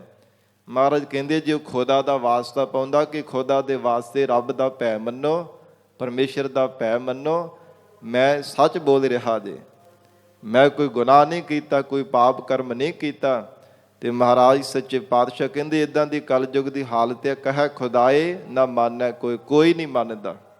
ਸਾਧ ਸੰਗਤ ਜੀ ਅੱਜ ਇੱਦਾਂ ਦੇ ਹਾਲਾਤ ਬਣ ਚੁੱਕੇ ਹੈ ਨਾ ਕਿ ਕੂੜ ਦਾ ਬੋਲ ਬਾਲਾ ਜ਼ਿਆਦਾ ਹੈ। ਜਿੱਧਰ ਵੀ ਦੇਖ ਲਓ ਝੂਠ ਦਾ ਪਸਾਰਾ ਵੱਧਦਾ ਜਾ ਰਿਹਾ ਹੈ, ਵੱਧਦਾ ਜਾ ਰਿਹਾ ਹੈ। ਕੂੜ ਫਿਰੈ ਪ੍ਰਧਾਨ ਵੇ ਲਾਲੋ, ਜੋ ਮਹਾਰਾਜ ਸਾਹਿਬ ਜੀ ਨੇ ਸਾਧ ਸੰਗਤ ਜੀ ਲੰਬੇਰਾ ਸਮਾਂ ਪਹਿਲਾਂ ਇਹ ਬਚਨ ਕੀਤੇ ਸਨ। ਅੱਜ ਹੁਣ ਉਹ ਬਚਨ ਪੂਰੇ ਹੋ ਰਹੇ ਹੈ। ਪਹਿਲਾਂ ਥੋੜਾ ਘੱਟ ਸੀ, ਹੁਣ ਇਹ ਪ੍ਰਤਾਪ ਜ਼ਿਆਦਾ ਵੱਧਦਾ ਜਾ ਰਿਹਾ ਹੈ। ਸੋ ਇਉਂ ਪਾਤਸ਼ਾਹ ਜੀ ਕਹਿੰਦੇ ਹਨ, ਕਹੈ ਖੁਦਾਏ ਕੋਈ ਨਾ ਮੰਨੋ, ਕੋਈ ਮੰਨਦਾ ਹੀ ਨਹੀਂ, ਕਿਸੇ ਦੇ ਮੰਨਣ ਵਿੱਚ ਆਉਂਦਾ ਹੀ ਨਹੀਂ ਹੈ। ਕੌਣ ਕਹਿੰਦਾ ਕਿ ਖੁਦਾ ਰੱਬ ਦਾ ਭੈ ਹੋਵੇ ਤੇ ਸਾਧ ਸੰਗਤ ਜੀ ਇੱਦਾਂ ਕੋਈ ਕਰੇ ਕਿਉਂ ਭਲਾ। ਪਰਮੇਸ਼ਰ ਦਾ ਭੈ ਹੀ ਨਹੀਂ ਮਨ ਦੇ ਵਿੱਚ ਰਹਿ ਗਿਆ। ਸੱਚ ਨੂੰ ਝੂਠ ਤੇ ਝੂਠ ਨੂੰ ਸੱਚ ਪੇਸ਼ ਕੀਤਾ ਜਾ ਰਿਹਾ ਹੈ। ਕਿਸੇ ਵੀ ਪਾਸੇ ਦੇਖ ਲਓ, ਕੋਈ ਵੀ ਸਾਧ ਸੰਗਤ ਜੀ ਦੁਨਿਆਵੀ ਕੋਈ ਕੰਮ ਹੈ ਨਾ, ਕੋਈ ਕਿਸੇ ਨੇ ਕੋਈ ਕਾਰਜ ਆਪਣਾ ਕੋਈ ਅੜਿਆ ਹੋਵੇ, ਕੰਮ ਪੂਰਾ ਨੇਪਰੇ ਚਾੜਨਾ ਹੋਵੇ, ਉਹਦੇ ਵਾਸਤੇ ਵੀ ਕਿੰਨੀ ਕਿੰਨੀ ਵੱਡੀ ਦੇਣੀ ਪੈਂਦੀ ਹੈ। ਸੱਚੇ ਬੰਦੇ ਦਾ ਕੋਈ ਕੰਮ ਕਰਕੇ ਰਾਜ਼ੀ ਨਹੀਂ।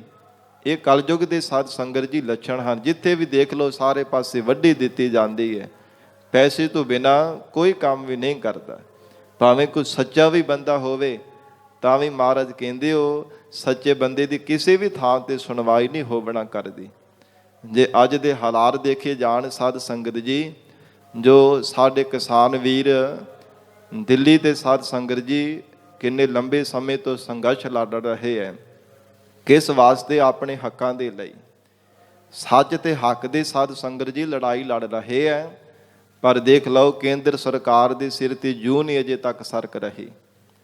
ਥੋੜਾ ਜਿੰਨਾ ਵੀ ਕੋਈ ਧਿਆਨ ਨਹੀਂ ਦੇਂਦਾ ਪਿਆ। ਇਹ ਮਹਾਰਾਜ ਕਹਿੰਦੇ ਕਲਯੁਗ ਦੇ ਲੱਛਣ ਹਨ। ਕੋਈ ਜ਼ਬਰਦਸਤੀ ਤਾਂ ਨਹੀਂ ਨਾ ਕਰ ਰਹੇ, ਕੇਵਲ ਆਪਣੇ ਹੱਕ ਤੇ ਸੱਚ ਦੀ ਹੀ ਜਾਗ ਕਰਕੇ ਫਰਿਆਦ ਕਰ ਰਹੇ ਹੈ।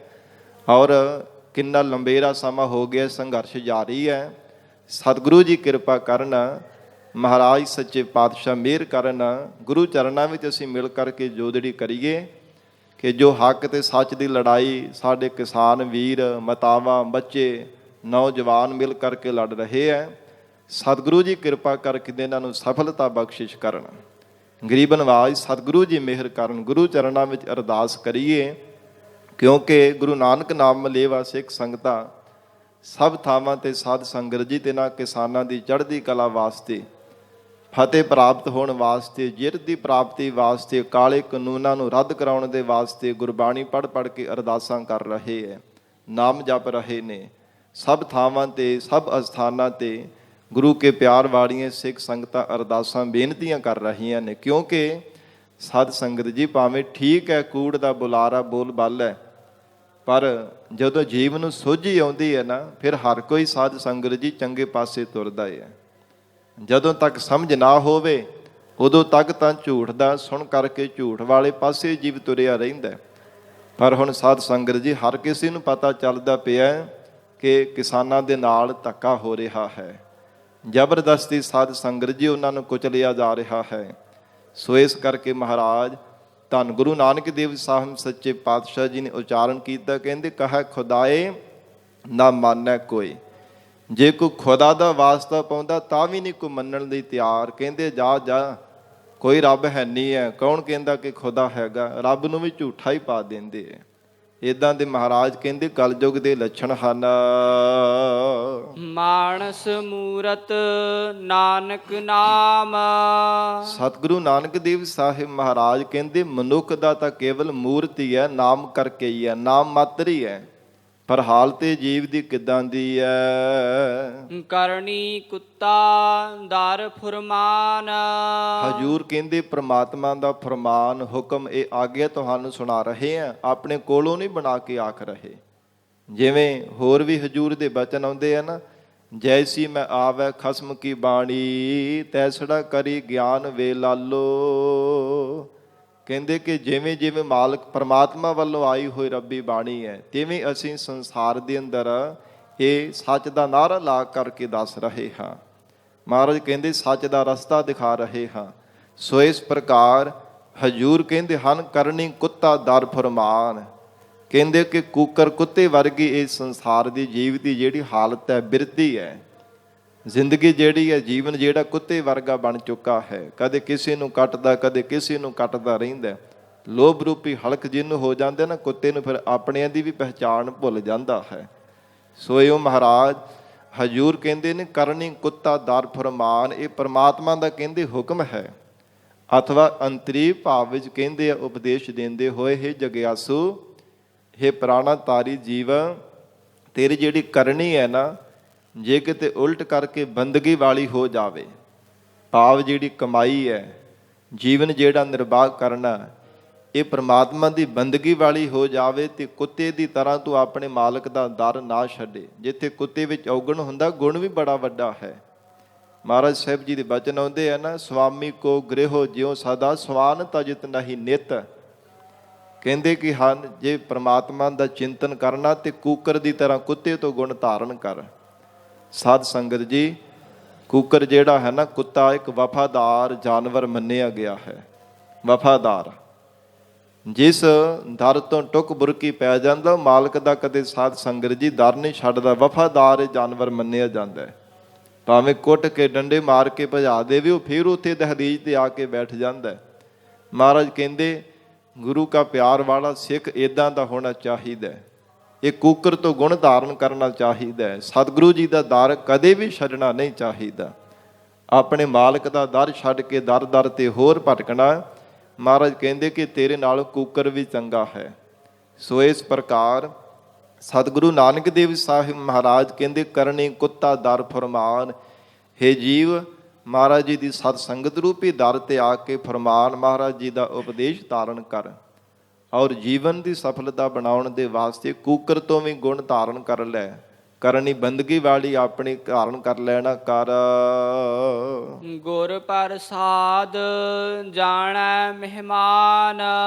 ਤੇ ਐਵੇਂ ਹੈਂਕੜਬਾਜੀ ਵਿੱਚ ਤੁਰਿਆ ਫਿਰਦਾ, ਬਾਰ-ਬਾਰ ਡੀਂਗਾ ਮਾਰਦਾ, ਹੰਕਾਰ ਦੇ ਬੁੱਲਿਆਂ ਵਿੱਚ ਉਡਾਰੀਆਂ ਮਾਰਦਾ ਰਹਿਣਾ। ਸਤਿਗੁਰੂ ਜੀ ਦੀ ਕਿਰਪਾ ਦੁਆਰਾ ਮਹਿਮਾਨ ਭਾਵ ਕਿ ਰਿਸ਼ਤੇਦਾਰ ਦੀ ਤਰ੍ਹਾਂ ਸੰਸਾਰ ਦੇ ਅੰਦਰ ਜਾਣਨਾ ਕਰ ਕਿ ਮੈਂ ਇੱਕ ਮਹਿਮਾਨਾਂ ਦੀ ਤਰ੍ਹਾਂ ਆਇਆ ਹਾਂ। ਜਿਵੇਂ ਘਰ ਦੇ ਵਿੱਚ ਮਹਿਮਾਨ ਆਵੇ ਤੇ ਸਤ ਸੰਗਤ ਜੀ ਬਹੁਤਾ ਚਿਰ ਥੋੜ੍ਹਾ ਟਿਕਦਾ, ਪਿੱਛੇ ਉਹਨੂੰ ਫਿਕਰ ਹੁੰਦਾ ਮੈਂ ਆਪਣੇ ਘਰ ਵਾਪਸ ਜਾਣਾ। ਸੋ ਇਉਂ ਪਾਤਸ਼ਾਹ ਜੀ ਕਹਿੰਦੇ ਸੰਸਾਰ ਦੇ ਅੰਦਰ ਪ੍ਰਾਹੁਣਿਆਂ ਦੀ ਤਰ੍ਹਾਂ ਹੈ ਜੀਵ ਤੂੰ ਆਇਆ, ਸਦਾ ਵਾਸਤੇ ਥੋੜ੍ਹਾ ਰਹਿਣਾ ਹੈ। ਐਵੇਂ ਹੰਕਾਰ ਦੇ ਨਸ਼ੇ ਵਿੱਚ ਡੀਂਗਾ ਮਾਰਦਾ ਰਹਿੰਦਾ ਕਿ ਮੈਂ ਸਦਾ ਵਾਸਤੇ ਇੱਥੇ ਰਹਿਣਾ, ਹੋਰ ਤਾਂ ਬਾਕੀ ਸਾਰੇ ਮਰ ਮੁੱਕ ਜਾਣੇ, ਇਹਨੂੰ ਵੀ ਮਾਰ ਦੇਣਾ, ਕਿਸੇ ਨੂੰ ਮਾਰ ਦੇਣਾ, ਇਹ ਮੈਂ ਹੀ ਸੰਸਾਰ ਦੇ ਅੰਦਰ ਰਹਿਣਾ। ਪਰ ਸਤਿਗੁਰੂ ਜੀ ਕਹਿੰਦੇ ਹੈ ਜੀਵ ਤੂੰ ਵੀ ਇੱਕ ਪ੍ਰਾਹੁਣਿਆਂ ਦੀ ਤਰ੍ਹਾਂ ਮਹਿਮਾਨਾਂ ਦੀ ਤਰ੍ਹਾਂ ਸੰਸਾਰ ਦੇ ਅੰਦਰ ਆਇਆ ਹੈ। ਜੈਸੇ ਰਹਿਣ ਪ੍ਰਾਹੁਣੇ ਉੱਠ ਚਲ ਸਹਿ ਪ੍ਰਭਾਤ, ਕਿਆ ਤੂੰ ਰਤਾ ਗਿਰਸਤ ਸਿਓ ਸਭ ਫੁੱਲਾਂ ਕੀ ਬਾਗਾਤ। ਇਹ ਤਾਂ ਇਹ ਪ੍ਰਾਹੁਣਿਆਂ ਦੀ ਤਰ੍ਹਾਂ ਸੰਸਾਰ ਦੇ ਅੰਦਰ ਤੇਰਾ ਆਉਣਾ ਹੋਇਆ, ਪਰ ਹਜੂਰ ਕਹਿੰਦੇ ਗੁਰੂ ਕਿਰਪਾ ਦੁਆਰਾ ਇਹ ਜੀਵ ਜਾਣ ਸਕਦਾ ਹੈ। ਤਾ ਕਿਛ ਦਰਗਹਿ ਪਾਵੈ ਮਾਨ। ਤਾਂ ਹੀ ਪ੍ਰਮਾਤਮਾ ਦੀ ਸੱਚੀ ਦਰਗਾਹ ਦੇ ਵਿੱਚ ਕੁਝ ਮਾਣ ਸਤਿਕਾਰ ਪਾ ਸਕੇਗਾ। ਜੇ ਮਹਾਰਾਜ ਸਾਹਿਬ ਜੀ ਦੇ ਉਪਦੇਸ਼ ਦੁਆਰਾ ਆਪਣੇ ਆਪ ਨੂੰ ਪ੍ਰਾਹੁਣਿਆਂ ਦੀ ਤਰ੍ਹਾਂ ਜਾਣੇ ਕਿ ਕੇਵਲ 4 ਕੁ ਦਿਨਾਂ ਲਈ ਸੰਸਾਰ ਦੇ ਅੰਦਰ ਆਇਆ, ਫਿਰ ਮੈਂ ਵਾਹਿਗੁਰੂ ਦੇ ਘਰ ਆਪਣੇ ਸਰੂਪ ਰੂਪੀ ਘਰ ਦੇ ਵਿੱਚ ਜਾਣਾ ਹੈ। ਪਿੱਛੇ ਫਿਕਰ ਰੱਖ ਜਿੱਥੋਂ ਤੂੰ ਆਇਆ, ਇਹ ਸੰਸਾਰ ਤੇਰਾ ਆਪਣਾ ਘਰ ਨਹੀਂ ਹੈ ਜਿਹਨੂੰ ਤੂੰ ਆਪਣਾ ਮੰਨੀ ਬੈਠਾ ਹੈ। ਪਰ ਮਹਾਰਾਜ ਕਹਿੰਦੇ ਗੁਰ ਉਪਦੇਸ਼ ਤੋਂ ਬਿਨਾਂ ਜੀਵ ਨੂੰ ਸਮਝ ਨਹੀਂ ਪੈਂਦੀ। ਸਭ ਕੁਝ ਆਪਣਾ ਇੱਥੇ ਹੀ ਮੰਨੀ ਬੈਠਾ ਹੈ ਕਿ ਸਭ ਕੁਝ ਮੇਰਾ ਹੈ, ਇੱਥੇ ਹੀ ਮੇਰਾ ਨਿਵਾਸ ਹੈ, ਇੱਥੇ ਹੀ ਸਭ ਕੁਝ ਆਪਣਾ ਮੰਨੀ ਬੈਠਾ ਹੈ। ਪਰ ਜੇ ਇਹਦੇ ਤੋਂ ਉਲਟ ਕੇ ਸਤਿਗੁਰੂ ਜੀ ਦੀ ਕਿਰਪਾ ਦਾ ਪਾਤਰ ਬਣ ਜਾਂਦਾ ਹੈ, ਮਹਾਰਾਜ ਕਹਿੰਦੇ ਆਪਣੇ ਆਪ ਨੂੰ ਕੇਵਲ 4 ਦਿਨਾਂ ਦਾ ਪ੍ਰਾਹੁਣਾ ਸਮਝ ਕਰਕੇ ਸੰਸਾਰ ਵਿੱਚ ਰਹਿੰਦਾ, ਫਿਰ ਚਿੱਤ ਬਿਰਤੀ ਸੰਸਾਰ ਤੋਂ ਉਪਰਾਮ ਹੋ ਜਾਂਦੀ, ਬ੍ਰਹਮ ਦੇ ਵਿੱਚ ਲੀਨ ਹੋ ਜਾਂਦੀ ਹੈ। ਫਿਰ ਪਰਮਾਤਮਾ ਦੇ ਘਰ ਦੇ ਵਿੱਚ ਇਹ ਜੀਵ ਮਾਣ ਸਤਿਕਾਰ ਪਾ ਲੈਂਦਾ ਹੈ। ਆਸਾ ਮਹੱਲਾ ਪਹਿਲਾ। ਜੇਤਾ ਸ਼ਬਦ ਸੁਰਤ ਧੁਨ ਤੇਤੀ। ਧੰਨ ਗੁਰੂ ਨਾਨਕ ਦੇਵ ਸਾਹਿਬ ਪਾਤਸ਼ਾਹ ਜੀ ਅਗਲੇ ਸ਼ਬਦ ਅੰਦਰ ਉਪਦੇਸ਼ ਦੇ ਰਹੇ ਹੈ ਕਿ ਜਿੰਨੇ ਵੀ ਸੰਸਾਰ ਦੇ ਜੀਵ ਹਨ, ਸ਼ਬਦ ਜਿਸ ਬ੍ਰਹਮ ਤੋਂ ਪੈਦਾ ਹੋਏ ਹੈ, ਸ਼ਬਦ ਜਿੰਨੇ ਵੀ ਅਲਫਾਜ਼ ਹਨ, ਫਿਰ ਜਿੰਨੀਆਂ ਵੀ ਧੁਨਾਂ ਨੇ, ਸਾਧ ਸੰਗਤ ਦੀ ਆਵਾਜ਼ਾਂ ਨੇ, ਮਹਾਰਾਜ ਕਹਿੰਦੇ ਜਿੰਨੀਆਂ ਵੀ ਸੰਸਾਰ ਭਰ ਦੀਆਂ ਸੁਰਤੀਆਂ ਹਨ, ਜੇਤਾ ਰੂਪ ਕਾਇਆ ਤੇਰੀ। ਤੇ ਜਿੰਨੇ ਵੀ ਸੰਸਾਰ ਦੇ ਤਰ੍ਹਾਂ ਤਰ੍ਹਾਂ ਦੇ ਰੂਪ ਹਨ, ਜਿੰਨੇ ਵੀ ਕਾਇਆ ਸਰੀਰ ਹਨ, ਹੇ ਪ੍ਰਮਾਤਮਾ ਸਭ ਕੁਝ ਆਪ ਜੀ ਦਾ ਹੀ ਹੈ। ਅਥਵਾ ਜਿੰਨੇ ਵੀ ਮਹਾਰਾਜ ਕਹਿੰਦੇ ਸੰਸਾਰ ਦੇ ਸ਼ਬਦ ਰੂਪ ਹੋ ਕਰਕੇ, ਸੰਸਾਰ ਦੇ ਸ਼ਬਦਾਵਲੀ ਰੂਪ ਹੋ ਕਰਕੇ ਸੰਸਾਰ ਦੇ ਅੰਦਰ ਜੀਵ ਵਰਤ ਰਹੇ ਹੈ। ਤੇ ਸੁਰਤ ਜਿਵੇਂ ਸਾਧ ਸੰਗਤ ਜੀ 27 ਸਿਮਰਤੀਆਂ ਨੇ, ਤਿੰਨਾਂ ਦੇ ਵਿੱਚੋਂ ਸੁਰਤੀਆਂ ਦਾ ਜਿਵੇਂ ਗਿਆਨ ਹੈ, ਇਸ ਪ੍ਰਕਾਰ ਤੇ ਜਿੰਨੀਆਂ ਵੀ ਸਾਜ਼ਾਂ ਦੀਆਂ ਧੁਨੀਆਂ ਆਵਾਜ਼ਾਂ ਪ੍ਰਗਟ ਹੁੰਦੀਆਂ ਹਨ, ਫਿਰ ਜਿੰਨੇ ਵੀ ਸੰਸਾਰ ਦੇ ਆਕਾਰ ਹਨ, ਮਹਾਰਾਜ ਕਹਿੰਦੇ ਜਿੰਨੇ ਵੀ ਰੂਪ ਹੈ, ਹੇ ਪ੍ਰਮਾਤਮਾ ਸਭ ਕਾਇਆ ਆਪ ਜੀ ਦਾ ਹੀ ਸਰੂਪ ਹਨ। ਤੂੰ ਆਪੇ ਰਸਨਾ ਆਪੇ ਬਸਨਾ। ਬ੍ਰਹਮ ਦ੍ਰਿਸ਼ਟੀ ਦੁਆਰਾ ਮਹਾਰਾਜ ਕਥਨ ਕਰ ਰਹੇ ਹੈ, ਪ੍ਰਮਾਤਮਾ ਤੂੰ ਆਪ ਹੀ ਸਭ ਜੀਵਾਂ ਦੇ ਰਸਨਾ ਰੂਪ ਹੋ ਕਰਕੇ ਵਰਤ ਰਿਹਾ ਹੈ, ਆਪ ਹੀ ਬਸਣਾ। ਮਹਾਰਾਜ ਆਪ ਨੇ ਹੀ ਸਾਰੇ ਜੀਵਾਂ ਦੇ ਹਿਰਦੇ ਅੰਦਰ ਨਿਵਾਸ ਕੀਤਾ, ਬਸਣਾ ਕੀਤਾ ਹੈ। ਤੂੰ ਆਪੇ ਰਸਨਾ ਆਪੇ ਬਸਣਾ। ਐਸੇ ਜਿਹੜੇ ਗੁਰਮੁਖ ਪਿਆਰੇ ਤਤ ਬੇਤੇ ਹੈ, ਜਿਨ੍ਹਾਂ ਨੇ ਰਸ ਨਾ ਕਿਸੇ ਪ੍ਰਕਾਰ ਦਾ ਮਨ ਦੇ ਅੰਦਰ ਕੋਈ ਤ੍ਰਿਸ਼ਨਾ ਨਹੀਂ ਰੱਖਣਾ ਕੀਤੀ ਦੁਨੀਆ ਦੇ ਰਸਾਂ ਕਸਾਂ ਦੀ, ਤੂੰ ਆਪੇ ਬਸਣਾ। ਮਹਾਰਾਜ ਕਹਿੰਦੇ ਪਰਮੇਸ਼ਰ ਤੂੰ ਆਪ ਹੀ ਉਹਨਾਂ ਦੇ ਹਿਰਦੇ ਅੰਦਰ ਵਸ ਗਿਆ ਹੈ, ਨਿਵਾਸ ਕਰ ਲਿਆ ਹੈ। ਜਿਨ੍ਹਾਂ ਦੇ ਹਿਰਦੇ ਅੰਦਰ ਕੋਈ ਦੁਨੀਆ ਦੀ ਤ੍ਰਿਸ਼ਨਾ ਨਹੀਂ ਹੈ, ਸੰਸਾਰ ਦੇ ਸੁੱਖਾਂ ਦਾ, ਰਸਾਂ ਕਸਾਂ ਦਾ ਕੋਈ ਵੀ ਮਨ ਦੇ ਅੰਦਰ ਭੁੱਖ ਨਹੀਂ ਹੈ। ਆਵਰ ਨਾ ਦੂਜਾ ਕਹੋ ਮਾਈ। ਮਾਈ ਹੈ ਮਹਾਤਮਾ ਰੂ, ਮਾਈ ਮਾਂ। ਅਸੀਂ ਉਸ ਪਰਮੇਸ਼ਰ ਤੋਂ ਬਿਨਾਂ ਹੋਰ ਦੂਜਾ ਕਿਸ ਨੂੰ ਕਥਨ ਕਰੀਏ। ਉਹ ਆਪ ਹੀ ਰਸਨਾ ਰੂਪ ਹੋ ਕਰਕੇ ਵਰਤ ਰਿਹਾ, ਆਪ ਹੀ ਰਸਾ ਰੂਪ ਹੋ ਕੇ ਵਰਤ ਰਿਹਾ ਹੈ। ਐਸਾ ਉਹ ਪਰਮੇਸ਼ਰ ਅਕਾਲ ਪੁਰਖ ਵਾਹਿਗੁਰੂ ਹੈ। ਆਪ ਹੀ ਸਭ ਸਰੀਰਾਂ ਰੂਪ, ਆਪ ਸਭ ਰੂਪਾਂ ਹੋ ਕਰਕੇ ਵਰਤ ਰਿਹਾ। ਤੇ ਫਿਰ ਉਸ ਪਰਮੇਸ਼ਰ ਤੋਂ ਬਿਨਾਂ ਹੋਰ ਕਿਸ ਨੂੰ ਅਸੀਂ ਕਥਨ ਕਰਨਾ ਕਰੀਏ। ਸਾਹਿਬ ਮੇਰਾ ਏਕੋ ਹੈ। ਫਿਰ ਮਹਾਰਾਜ ਕਹਿੰਦੇ ਸਾਡਾ ਮਾਲਕ ਇੱਕੋ ਹੀ ਹੈ। ਇਹ ਭਾਈ ਇੱਕ ਪਰਮੇਸ਼ਰ ਹੈ, ਇੱਕ ਪਰਮਾਤਮਾ ਹੀ ਹੈ ਜੋ ਸਾਡਾ ਸਭ ਜੀਵਾਂ ਦਾ, ਤਮਾਮ ਸ੍ਰਿਸ਼ਟੀ ਭਰ ਦੇ ਜੀਵਾਂ ਦਾ ਮਾਲਕ ਹੈ। ਏਕੋ ਹੈ ਭਾਈ ਏਕੋ ਹੈ। ਇਹ ਭਾਈ ਜਨੋ ਚੇਤਨ ਦੀ ਅੰਸ਼ ਹੋਣੇ ਕਰਕੇ ਕਹਿੰਦੇ ਹੈ ਭਾਈ ਜਨੋ ਇੱਕੋ ਹੈ, ਭਾਈ ਇੱਕੋ ਹੈ। ਇਹ ਭਾਈ ਜਨੋ ਪਹਿਲਾਂ ਵੀ ਇੱਕੋ ਸੀ, ਹੁਣ ਵੀ ਇੱਕ ਹੈ, ਆਉਣ ਵਾਲੇ ਸਮੇਂ ਵਿੱਚ ਵੀ ਇੱਕੋ ਹੀ ਪਰਮਾਤਮਾ ਹੋਵੇਗਾ ਜੋ ਸਭ ਦਾ ਮਾਲਕ ਹੋਵੇਗਾ। ਰਹਾਉ। ਵਿਸਰਾਮ ਦੇ ਕੇ ਹਜ਼ੂਰ ਫਰਮਾਉਂਦੇ ਹਨ, ਆਪੇ ਮਾਰੇ ਆਪੇ ਛੋੜੈ। ਪਰਮਾਤਮਾ ਆਪ ਹੀ ਜੀਵਾਂ ਦੀ ਪਰਾਰਬਧ ਪੂਰੀ ਹੋਣ ਤੇ ਮਾਰ ਦਿੰਦਾ ਹੈ ਤੇ ਆਪ ਹੀ ਜੀਵਾਂ ਨੂੰ ਛੱਡਣ ਵਾਲਾ ਹੈ। ਔਰ ਇਸੇ ਪ੍ਰਕਾਰ ਆਪ ਹੀ ਗੁਰੂ ਰੂਪ ਹੋ ਕਰਕੇ ਜਗਿਆਸੂ ਦੇ ਹਿਰਦੇ ਦੇ ਔਗਣਾਂ ਨੂੰ ਮਾਰ ਦਿੰਦਾ ਤੇ ਆਪ ਹੀ ਸਾਧ ਸੰਗਤ ਜੀ ਛੱਡਣ ਵਾਲਾ, ਭਾਵ ਕੇ ਹਿਰਦੇ ਅੰਦਰ ਜੋ ਸ਼ੁਭ ਗੁਣ ਹਨ ਉਹਨਾਂ ਨੂੰ ਛੱਡ ਦਿੰਦਾ, ਪ੍ਰਗਟ ਕਰ ਦੇਣ ਵਾਲਾ ਹੈ। ਆਪੇ ਮਾਰੈ ਆਪੇ ਛੋੜੈ। ਆਪ ਹੀ ਅਕਾਲ ਪੁਰਖ ਵਾਹਿਗੁਰੂ ਪਰਮਾਤਮਾ ਸੰਸਾਰ ਦੇ ਜਿਹੜੇ ਪਾਪੀ ਜੀਵ ਹਨ, ਅਗਿਆਨੀ ਹਨ, ਮਨਮੁਖ ਹਨ, ਬੇਮੁਖ ਹਨ, ਪਾਪ ਕਰਮ ਕਰਨ ਵਾਲੇ ਦੁਰਾਚਾਰੀ ਹਨ, ਸਤਿਗੁਰੂ ਜੀ ਕਹਿੰਦੇ ਉਹਨਾਂ ਪਾਪੀਆਂ, ਦੁਰਾਚਾਰੀਆਂ, ਗੁਨਹਗਾਰਾਂ, ਅਪਰਾਧੀਆਂ ਨੂੰ, ਸੰਸਾਰ ਦੇ ਅੰਦਰ ਝੂਠੇ ਜੀਵਾਂ ਨੂੰ ਆਪ ਹੀ ਪਰਮੇਸ਼ਰ ਮਾਰ ਕਰਕੇ ਜੂਨਾਂ ਵਿੱਚ ਪਾਉਣ ਵਾਲਾ ਹੈ। ਆਪੇ ਛੋੜੈ ਤੇ ਆਪ ਹੀ ਜੰਮਣ ਮਰਨ ਤੋਂ ਛਡਾਉਣ ਵਾਲਾ, ਆਜ਼ਾਦ ਕਰਾਉਣ ਵਾਲਾ ਪਰਮੇਸ਼ਰ ਹੈ। ਆਪ ਹੀ ਗੁਰਮੁਖਾਂ ਦੇ ਹਿਰਦੇ ਅੰਦਰ ਸ਼ਬਦ ਦੀ ਦਾਰ ਦੇ ਕਰਕੇ ਸੰਸਾਰ ਦੇ 84 ਦੇ ਗੇੜੇ ਤੋਂ ਛਡਾਉਣ ਵਾਲਾ ਹੈ। ਆਪੇ ਲੇਵੈ ਦੇ। ਤੇ ਪ੍ਰਮਾਤਮਾ ਆਪ ਹੀ ਗੁਰਸਿੱਖਾਂ ਤੋਂ ਮਨ ਬਾਣੀ ਸਰੀਰ ਲੈ ਕਰਕੇ, ਭਾਵ ਇਹ ਭੇਟਾ ਪਰਮੇਸ਼ਰ ਆਪ ਹੀ ਗੁਰਸਿੱਖਾਂ ਤੋਂ ਲੈ ਕਰਕੇ ਜੋ ਗੁਰਸਿੱਖ ਮਨ ਬਾਣੀ ਸਰੀਰ ਮਹਾਰਾਜ ਜੀ ਦੇ ਚਰਨਾਂ ਵਿੱਚ ਅਰਪਣ ਕਰ ਦਿੰਦੇ ਹੈ।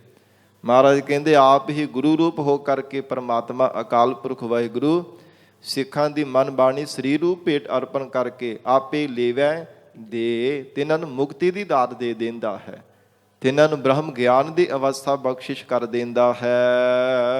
ਆਪੇ ਵੇਖੈ ਆਪੇ ਬਿਗਸੈ। ਇਹ ਗੁਰਸਿੱਖੋ ਆਪ ਹੀ ਪਰਮਾਤਮਾ ਸ੍ਰਿਸ਼ਟੀ ਨੂੰ ਪੈਦਾ ਕਰਕੇ ਦੇਖਦਾ ਹੈ, ਵਿਗਸੈ ਆਪ ਹੀ ਦੇਖ ਦੇਖ ਕੇ ਪ੍ਰਸੰਨ ਹੋਈ ਜਾਂਦਾ ਹੈ।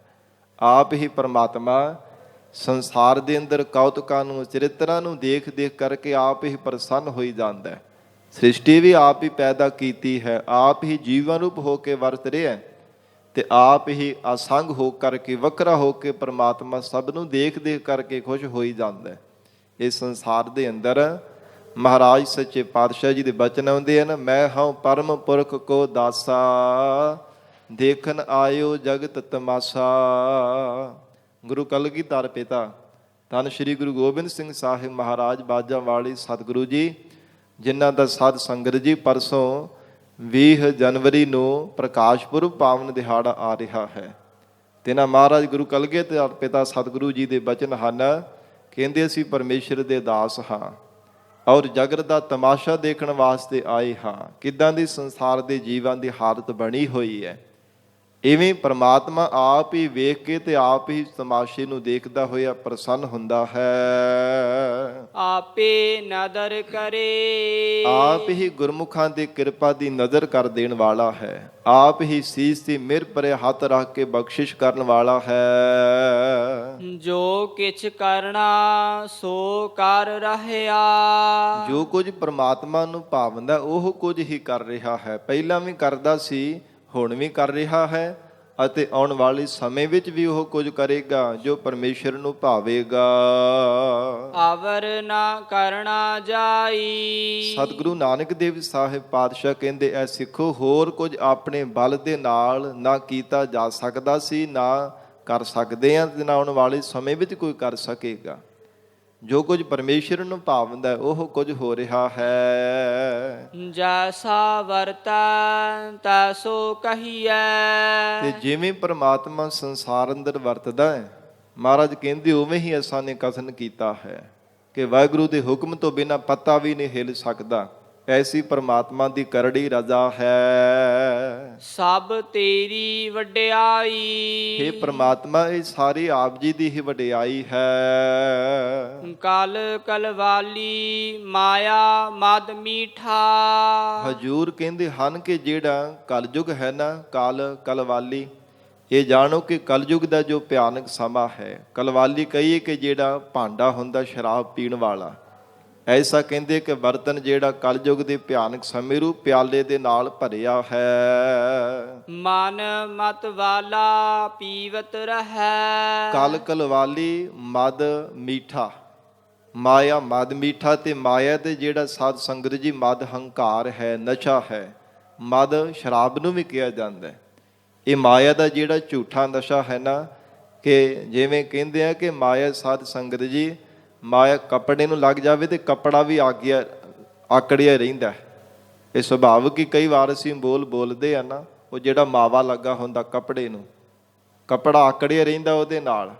ਤੇ ਕਹਿੰਦੇ ਮਾਇਆ ਕੱਪੜੇ ਨੂੰ ਲੱਗ ਜਾਵੇ ਤੇ ਕੱਪੜਾ ਹੀ ਆਕੜਿਆ ਰਹਿੰਦਾ। ਬੰਦਾ ਭਲਾ ਕੀ ਗੱਲ ਹੋਈ, ਬੰਦਾ ਕਿਉਂ ਨਾ ਆਕੜ ਕੇ ਫਿਰੇਗਾ। ਤੇ ਮਹਾਰਾਜ ਜੀ ਨੇ ਤਾਂ ਇੱਥੋਂ ਤੱਕ ਵਚਨ ਕੀਤੇ, ਕਹਿੰਦੇ ਆਤ ਹੋਏ ਤਾਂ ਮੁਗਧ ਸਿਆਣਾ। ਮੂਰਖ ਬੰਦਿਆ ਸਿਰੇ ਦਾ ਮੂਰਖ ਹੋਵੇ, ਉਹਦੇ ਕੋਲ ਧਨ ਆ ਜਾਵੇ ਤੇ ਉਹਨੂੰ ਵੀ ਲੋਕ ਆਓ ਜੀ ਆਓ ਜੀ ਜੀ ਜੀ ਕਰਕੇ ਪੁਕਾਰਦੇ ਹੈ। ਇੱਦਾਂ ਦੀ ਜਗਤ ਦੀ ਹਾਲਤ ਬਣੀ ਹੋਈ ਹੈ। ਤੇ ਜੇ ਸਾਧ ਸੰਗਤ ਜੀ ਚੰਗਾ ਸੂਝਵਾਨ ਵੀ ਕੋਈ ਹੋਵੇ, ਗਿਆਨਵਾਨ ਪੁਰਖ ਹੋਵੇ ਤੇ ਆਰਥਿਕ ਪੱਖੋਂ ਕਮਜ਼ੋਰ ਹੋਵੇ, ਬਹੁਤੇ ਦੁਨੀਆ ਦੇ ਸੁੱਖ ਧਨ ਪਦਾਰਥ ਨਾ ਹੋਣ ਤੇ ਉਹਨੂੰ ਕੋਈ ਸਿੱਧੇ ਮੁਕਵਾਉਂਦਾ ਨਹੀਂ ਹੈ। ਇੱਦਾਂ ਦੀ ਹਾਲਤ ਹੈ। ਤੇ ਮਹਾਰਾਜ ਕਹਿੰਦੇ ਸਿਰੇ ਦਾ ਮੂਰਖ ਬੰਦਾ ਹੋਵੇ, ਬਹੁਤੇ ਧਨ ਪਦਾਰਥ ਹੋਣ ਤੇ ਉਹਨੂੰ ਬੜਾ ਸਤਿਕਾਰ ਦਿੰਦੇ ਹੈ, ਜੀ ਜੀ ਕਰਕੇ ਹਰ ਕੋਈ ਉਹਨੂੰ ਬੁਲਾਉਂਦਾ, ਪਰ ਅਸਲ ਦੇ ਵਿੱਚ ਉਹਨੂੰ ਸਲਾਮਾਂ ਨਹੀਂ ਹੁੰਦੀਆਂ, ਪੈਸੇ ਨੂੰ ਸਲਾਮਾਂ ਹੁੰਦੀਆਂ। ਇੱਦਾਂ ਦੀ ਹਾਲਤ ਹੈ। ਜਿਵੇਂ ਸਾਧ ਸੰਗਤ ਜੀ, ਇੱਕ ਭੰਗੀ ਸੀਗਾ ਤੇ ਉਹਨੇ ਘਾਹ ਸਾਧ ਸੰਗਤ ਜੀ ਵੱਢ ਕਰਕੇ ਕਮਾਈ ਕਰਨੀ ਤੇ ਫਿਰ ਬੜਾ ਉਹਨੇ ਲੋਕਾਂ ਦੇ ਘਰਾਂ ਵਿੱਚ ਕੰਮ ਕਰਨਾ। ਤੇ ਕੁਝ ਸਮੇਂ ਬਾਅਦ ਉਹਦੇ ਕੋਲ ਬੜੇ ਧਨ ਪਦਾਰਥ ਆ ਗਏ, ਦੁਨੀਆ ਦੇ ਬਾਹਲੇ ਸੁੱਖ ਪ੍ਰਾਪਤ ਹੋ ਗਏ।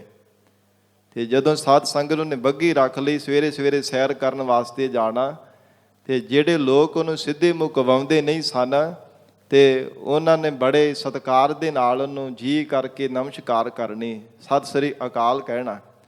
ਤੇ ਅੱਗੋਂ ਉਹਨੇ ਭੰਗੀ ਨੇ ਆਖਣਾ, ਕਹਿੰਦਾ ਕੋਈ ਨਹੀਂ ਕਹਿ ਦੇਊਂਗਾ। ਜਦੋਂ ਕਿਸੇ ਨੇ ਆਖਣਾ ਕਿ ਆਓ ਜੀ ਸਤਿ ਸ੍ਰੀ ਅਕਾਲ ਜੀ, ਅੱਗੋਂ ਉਹਨੇ ਜਵਾਬ ਨਹੀਂ ਦੇਣਾ ਸਤਿ ਸ੍ਰੀ ਅਕਾਲ ਵਿੱਚ, ਕਹਿਣਾ ਕਿ ਮੈਂ ਕਹਿ ਦੇਊਂਗਾ।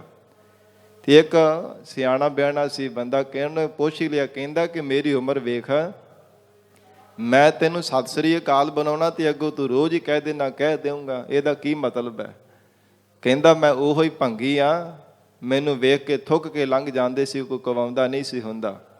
ਅੱਜ ਪੈਸੇ ਚਾਰ ਆ ਗਏ ਤੇ ਮੈਨੂੰ ਜੀ ਕਰਕੇ ਬੁਲਾਉਣ ਲੱਗ ਪਏ, ਤਾਂ ਮੈਂ ਕਿਹਾ ਤੁਸੀਂ ਮੈਨੂੰ ਨਹੀਂ ਪੈਸੇ ਨੂੰ ਸਲਾਮਾਂ ਕਰਦੇ ਪਏ ਹੋ, ਤਾਂ ਮੈਂ ਤੁਹਾਨੂੰ ਜਵਾਬ ਦਿੰਦਾ ਕਹਿ ਦੇਊਂਗਾ, ਤੁਹਾਡੀ ਸਤਿ ਸ੍ਰੀ ਅਕਾਲ ਮੈਂ ਬੁਲਾ ਦੂੰਗਾ ਉਹਨੂੰ। ਮਹਾਰਾਜ ਕਹਿੰਦੇ ਇੱਦਾਂ ਦੀ ਇਹ ਕਲਯੁਗ ਦੀ ਹਾਲਤ ਹੈ। ਧੰਨ ਗੁਰੂ ਨਾਨਕ ਦੇਵ ਸਾਹਿਬ ਮਹਾਰਾਜ ਹਜ਼ੂਰ ਫਰਮਾਉਂਦੇ ਆ, ਫਿਰ ਇਹੀ ਪੰਕਤੀ ਪੜੋ ਜੀ। ਕਲ ਕਲਵਾਲੀ ਮਾਇਆ ਮਦ ਮੀਠਾ। ਕਹਿੰਦੇ ਕਿ ਕਲਯੁਗ ਦੇ ਭਿਆਨਕ ਸਮੇਂ ਅੰਦਰ ਜਿਹੜਾ ਮਤਵਾਲੀ ਪਿਆਲਾ ਹੈ ਔਰ ਮਦ ਹੰਕਾਰ ਰੂਪੀ ਸ਼ਰਾਬ ਦਾ ਨਸ਼ਾ ਹੈ, ਇਉਂ ਜਾਣਨਾ ਕਰੋ। ਮਨ ਮਤ ਵਾਲਾ ਪੀਵਤ ਰਹੈ। ਮਦ ਮੀਠਾ ਤੇ ਬੜਾ ਫਿਰ ਮਿੱਠਾ, ਬੜਾ ਪਿਆਰਾ ਲੱਗਦਾ। ਹਰ ਕੋਈ ਸਾਧ ਸੰਗਤ ਜੀ ਜਦੋਂ ਇਹ ਪੈਸੇ ਦਾ ਹੰਕਾਰ ਹੋ ਜਾਂਦਾ ਤੇ ਬੜਾ ਪੈਸਾ ਬੜਾ ਮਨ ਨੂੰ ਪਿਆਰਾ ਲੱਗਦਾ। ਤੇ ਮਹਾਰਾਜ ਕਹਿੰਦੇ ਫਿਰ ਛੱਡਣ ਨੂੰ ਚਿੱਤ ਨਹੀਂ ਕਰਦਾ। ਹੰਕਾਰ ਇੰਨਾ ਮਿੱਠਾ ਹੈ, ਇੰਨਾ ਪਿਆਰਾ ਹੈ, ਸਭ ਤੋਂ ਉੱਚਾ ਉੱਚਾ ਫਿਰਦਾ। ਮਾਣ ਸਤਿਕਾਰ ਕਿਹਦਾ ਛੱਡਣ ਨੂੰ ਚਿੱਤ ਕਰਦਾ। ਜਦੋਂ ਹਰ ਕੋਈ ਆਓ ਭਗਤ ਕਰਦਾ, ਜੀ ਜੀ ਕਰਕੇ ਗੋਡੀ ਹੱਥ ਲਾਉਂਦਾ, ਪੈਰਾਂ ਤੇ ਸਿਰ ਰੱਖਦਾ। ਇਸ ਪ੍ਰਕਾਰ ਮਹਾਰਾਜ ਕਹਿੰਦੇ ਮਿੱਠਾ ਬੜਾ, ਇਹ ਹੰਕਾਰ ਦਾ ਨਸ਼ਾ ਬੜਾ ਮਿੱਠਾ ਹੈ, ਬੜਾ ਪਿਆਰਾ ਹੈ। ਔਰ ਇਸ ਪ੍ਰਕਾਰ ਇਹਨੂੰ ਪੀਣ ਵਾਲਾ ਕੌਣ ਹੈ? ਮਨ ਮਤਵਾਲਾ ਪੀਵਤ ਰਹੈ। ਮਨ ਮਤਵਾਲਾ ਮਸਤ ਹੋ ਕੇ ਕਹਿੰਦੇ ਇਹਨੂੰ ਪੀ ਜਾਂਦਾ ਹੈ, ਪੀ ਜਾਂਦਾ ਹੈ। ਹਰ ਸਮੇਂ ਹੰਕਾਰ ਦੇ ਨਸ਼ੇ ਵਿੱਚ ਹੀ ਮਸਤ ਹੋਇਆ ਰਹਿੰਦਾ ਹੈ। ਆਪੇ ਰੂਪ ਕਰੇ ਬਹੁ ਭਾਂਤੀ। ਸਤਿਗੁਰੂ ਨਾਨਕ ਦੇਵ ਸਾਹਿਬ ਮਹਾਰਾਜ ਸਮਾਪਤੀ ਦੀਆਂ ਪੰਕਤੀਆਂ ਵਿੱਚ ਉਚਾਰਨ ਕਰ ਰਹੇ ਹੈ, ਪਰ ਕਹਿੰਦੇ ਇਹ ਸਾਰਾ ਜਿੰਨਾ ਵੀ ਖੇਲ ਹੈ, ਜਿੰਨੇ ਵੀ ਤਰ੍ਹਾਂ ਤਰ੍ਹਾਂ ਦੇ ਰੰਗ ਹਨ, ਤਰ੍ਹਾਂ ਤਰ੍ਹਾਂ ਦੇ ਭੇਖ ਹਨ, ਇਹ ਸਭ ਆਪੇ ਪਰਮੇਸ਼ਰ ਆਪ ਹੀ ਕਰਦਾ ਪਿਆ। ਆਪ ਹੀ ਪਰਮਾਤਮਾ ਇੱਕ ਤੋਂ ਬਹੁ ਰੂਪ ਹੋ ਕਰਕੇ ਭਾਂਤੀ ਤਰ੍ਹਾਂ ਤਰ੍ਹਾਂ ਰੂਪ ਹੋ ਕਰਕੇ ਵਰਤ ਰਿਹਾ ਹੈ। ਨਾਨਕ ਬਪੜਾ ਏਵ ਕਹੈ। ਸਤਿਗੁਰੂ ਨਾਨਕ ਦੇਵ ਸਾਹਿਬ ਮਹਾਰਾਜ ਨਿਮਰਤਾ ਦੇ ਘਰ ਵਿੱਚ ਆ ਕੇ ਕਹਿੰਦੇ ਸੀ, ਬਪੜੇ ਇਉਂ ਉਚਾਰਨ ਕਰਕੇ ਦੱਸ ਰਹੇ ਹਾਂ। ਇਸ ਪ੍ਰਕਾਰ ਅਥਵਾ ਜਿਹੜੇ ਬਪੜੇ ਸੰਸਾਰ ਦੇ ਅਗਿਆਤ ਜੀਵ ਹੈ, ਮਹਾਰਾਜ ਕਹਿੰਦੇ ਮਨ ਕਰਕੇ ਹੰਕਾਰ ਰੂਪੀ ਨਸ਼ੇ ਨੂੰ ਹਰ ਸਮੇਂ ਮਸਤ ਹੋ ਕਰਕੇ ਪੀ ਜਾ ਰਹੇ ਹਨ, ਪੀ ਜਾ ਰਹੇ ਹਨ। ਤੇ ਜਿਹੜਾ ਬੰਦਾ ਬਹੁਤੀ ਸ਼ਰਾਬ ਪੀ ਲਵੇ, ਸਾਧ ਸੰਗਤ ਜੀ, ਉਹਦੀ ਮੱਤ ਮਾਰੀ ਜਾਂਦੀ ਹੈ। ਤੇ ਜਿਹੜਾ ਸਿਰੇ ਦਾ ਹੰਕਾਰੀ ਹੋ ਜਾਵੇ, ਮੱਤ ਉਹਦੀ ਵੀ ਮਾਰੀ ਜਾਂਦੀ ਹੈ। ਸਿੱਧੇ ਮੁਕਵਾਉਂਦਾ ਥੋੜਾ ਕਿਸੇ ਨੂੰ, ਕਿਤੇ ਥੋੜਾ ਜਿਹਾ ਮੁਰਾਤਬਾ ਮਿਲ ਜਾਵੇ, ਸਿੱਧੇ ਮੁਕਵਾਉਂਦਾ ਹੀ ਨਹੀਂ ਕਿਸੇ ਨੂੰ। ਇਦਾਂ ਦੀ ਹਾਲਤ ਬਣ ਜਾਂਦੀ ਹੈ। ਤਾਂ ਮਹਾਰਾਜ ਕਹਿੰਦੇ ਮਦ ਜਿਹੜਾ ਹੰਕਾਰ, ਇਹ ਸ਼ਰਾਬ ਦੀ ਤਰ੍ਹਾਂ। ਜਿਵੇਂ ਸ਼ਰਾਬੀ ਬੰਦਾ ਜਦੋਂ ਸਾਧ ਸੰਗਤ ਜੀ ਬਹੁਤੀ ਸ਼ਰਾਬ ਪੀ ਲਵੇ ਨਾ, ਤੇ ਮਹਾਰਾਜ ਦੇ ਬਚਨ ਆਉਂਦੇ, ਆਪਣਾ ਪਰਾਇਆ ਨਾ ਪਛਾਣਈ, ਖਸਮਹੁ ਧੱਕੇ ਖਾਏ। ਕਹਿੰਦੇ ਜਿਹੜਾ ਬੰਦਾ ਬਹੁਤੀ ਸ਼ਰਾਬ ਪੀ ਲੈਂਦਾ, ਉਹਨੂੰ ਆਪਣੇ ਤੇ ਪਰਾਇਆਂ ਦੀ ਪਹਿਚਾਣ ਵੀ ਨਹੀਂ ਰਹਿੰਦੀ। ਵਿਆਹ ਦੇ ਵਿੱਚ ਆਪਨੇ ਦੇਖਿਆ ਹੀ ਹੋਵੇਗਾ ਨਾ, ਆਪਣੀਆਂ ਇਹ ਭੈਣਾਂ ਮਾਵਾਂ ਦੇ ਸਾਧ ਸੰਗਤ ਜੀ ਬਾਹਾਂ ਫੜ ਫੜ ਕੇ ਤੇ ਕਿੱਦਾਂ ਨਾਚ ਤਮਾਸ਼ਾ ਕਰ ਰਹੇ ਹੁੰਦੇ ਆ। ਉਹ ਨਸ਼ੇ ਦੇ ਲੋਰ ਦੇ ਵਿੱਚ ਪਤਾ ਹੀ ਨਹੀਂ ਲੱਗਦਾ। ਤੇ ਕਈ ਵਾਰ ਬਹੁਤੀ ਪੀ ਲਵੇ ਤੇ ਸਾਧ ਸੰਗਤ ਜੀ ਫਿਰ ਕਿੱਦਾਂ ਦੀ ਹਾਲਤ ਬਣਦੀ ਹੈ। ਨਾਲੀਆਂ ਵਿੱਚ ਪਏ ਹੋ ਕੁੱਤੇ ਮੂੰਹ ਚੜ ਰਹੇ ਹੁੰਦੇ ਆ। ਉਹ ਇੰਨੀ ਉਹਨਾਂ ਦੀ ਮੱਤ ਮਾਰੀ ਜਾਂਦੀ ਹੈ, ਸੁੱਧ ਬੁੱਧ ਭੁੱਲ ਜਾਂਦੀ ਹੈ। ਤੇ ਮਹਾਰਾਜ ਕਹਿੰਦੇ ਜਦੋਂ ਬਹੁਤਾ ਫਿਰ ਹੰਕਾਰ ਦਾ ਨਸ਼ਾ ਚੜ ਜਾਂਦਾ ਨਾ, ਫਿਰ ਇੱਦਾਂ ਫਿਰ ਉੱਥੇ ਆ ਕਰਕੇ ਡਿੱਗਦਾ ਜਿੱਥੋਂ ਕੋਈ ਬਚਾਉਣ ਵਾਲਾ ਵੀ ਨਹੀਂ ਹੁੰਦਾ। ਇਹ ਕਲਯੁਗ ਦੇ ਲੱਛਣ ਹਨ। ਗਰੀਬ ਨਵਾਜ ਮਹਾਰਾਜ ਸੱਚੇ ਪਾਤਸ਼ਾਹ ਹਜ਼ੂਰ ਕਹਿੰਦੇ ਨਾਨਕ ਨਾਮ ਵਿਟਹੁ ਕੁਰਬਾਨ, ਕਿ ਵਾਹਿਗੁਰੂ ਜੀ ਦੇ ਨਾਮ ਤੋਂ ਸਾਨੂੰ ਕੁਰਬਾਨ ਜਾਣਾ ਚਾਹੀਦਾ ਹੈ, ਜੋ ਇਸ ਮਦ ਹੰਕਾਰ ਰੂਪੀ ਸ਼ਰਾਬ ਦੀ ਨਸ਼ੇ ਤੋਂ ਬਚਾ ਸਕਦਾ ਹੈ, ਸੁੱਧ ਬੁੱਧ ਬਰਕਰਾਰ ਰੱਖ ਸਕਦਾ ਹੈ, ਸੰਸਾਰ ਦੇ ਅੰਦਰ ਡਿੱਗਣ ਤੋਂ ਬਚਾਓ ਕਰ ਸਕਦਾ ਹੈ। ਇਹ ਗਰੀਬ ਨਵਾਜ ਮਹਾਰਾਜ ਸਾਹਿਬ ਜੀ ਨੇ ਉਪਦੇਸ਼ ਬਖਸ਼ਿਸ਼ ਕੀਤਾ ਹੈ। ਸਤਿਗੁਰੂ ਜੀ ਮਿਹਰ ਕਰਨ, ਪਾਵਨ ਉਪਦੇਸ਼, ਪਾਵਨ ਸਿੱਖਿਆ ਸਾਡੇ ਹਿਰਦਿਆਂ ਵਿੱਚ ਵਸ ਜਾਵੇ। ਗੁਰੂ ਬਚਨਾਂ ਦੀ ਕਮਾਈ ਕਰਕੇ ਜੀਵਨ ਸਫਲਾ ਬਣਾ ਸਕੀਏ। ਗੁਰਬਾਣੀ ਦੀ ਵਿਚਾਰ ਕਰਦਿਆਂ ਤੋਂ ਹੋਈਆਂ ਬੇਅੰਤ ਭੁੱਲਾਂ ਦੀ ਖਿਮਾ। ਧੰਨ ਸ੍ਰੀ ਗੁਰੂ ਗ੍ਰੰਥ ਸਾਹਿਬ ਮਹਾਰਾਜ ਆਪ ਸੰਗਤ ਬਖਸ਼ਣਹਾਰ ਹੋ। ਅਗਾਹ ਵਾਸਤੇ ਅਸੀਸ ਪਿਆਰ ਬਖਸ਼ਿਸ਼ ਕਰਨਾ ਜੀ। ਦੇਹੋ ਸੱਜਣ ਅਸੀਸੜੀਆ, ਜਿਉ ਹੋਵੈ ਸਾਹਿਬ ਸਿਓ ਮੇਲ। ਕਲ ਕਲ ਵਾਲੀ ਮਾਇਆ ਮਦ ਮੀਠਾ, ਮਨ ਮਤ ਵਾਲਾ ਪੀਵਤ ਰਹੈ। ਆਪੇ ਰੂਪ ਕਰੇ ਬਹੁ ਭਾਂਤੀ,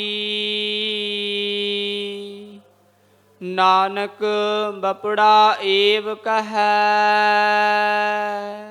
ਵਾਹਿਗੁਰੂ ਜੀ ਕਾ ਖਾਲਸਾ, ਵਾਹਿਗੁਰੂ ਜੀ ਕੀ ਫਤਿਹ।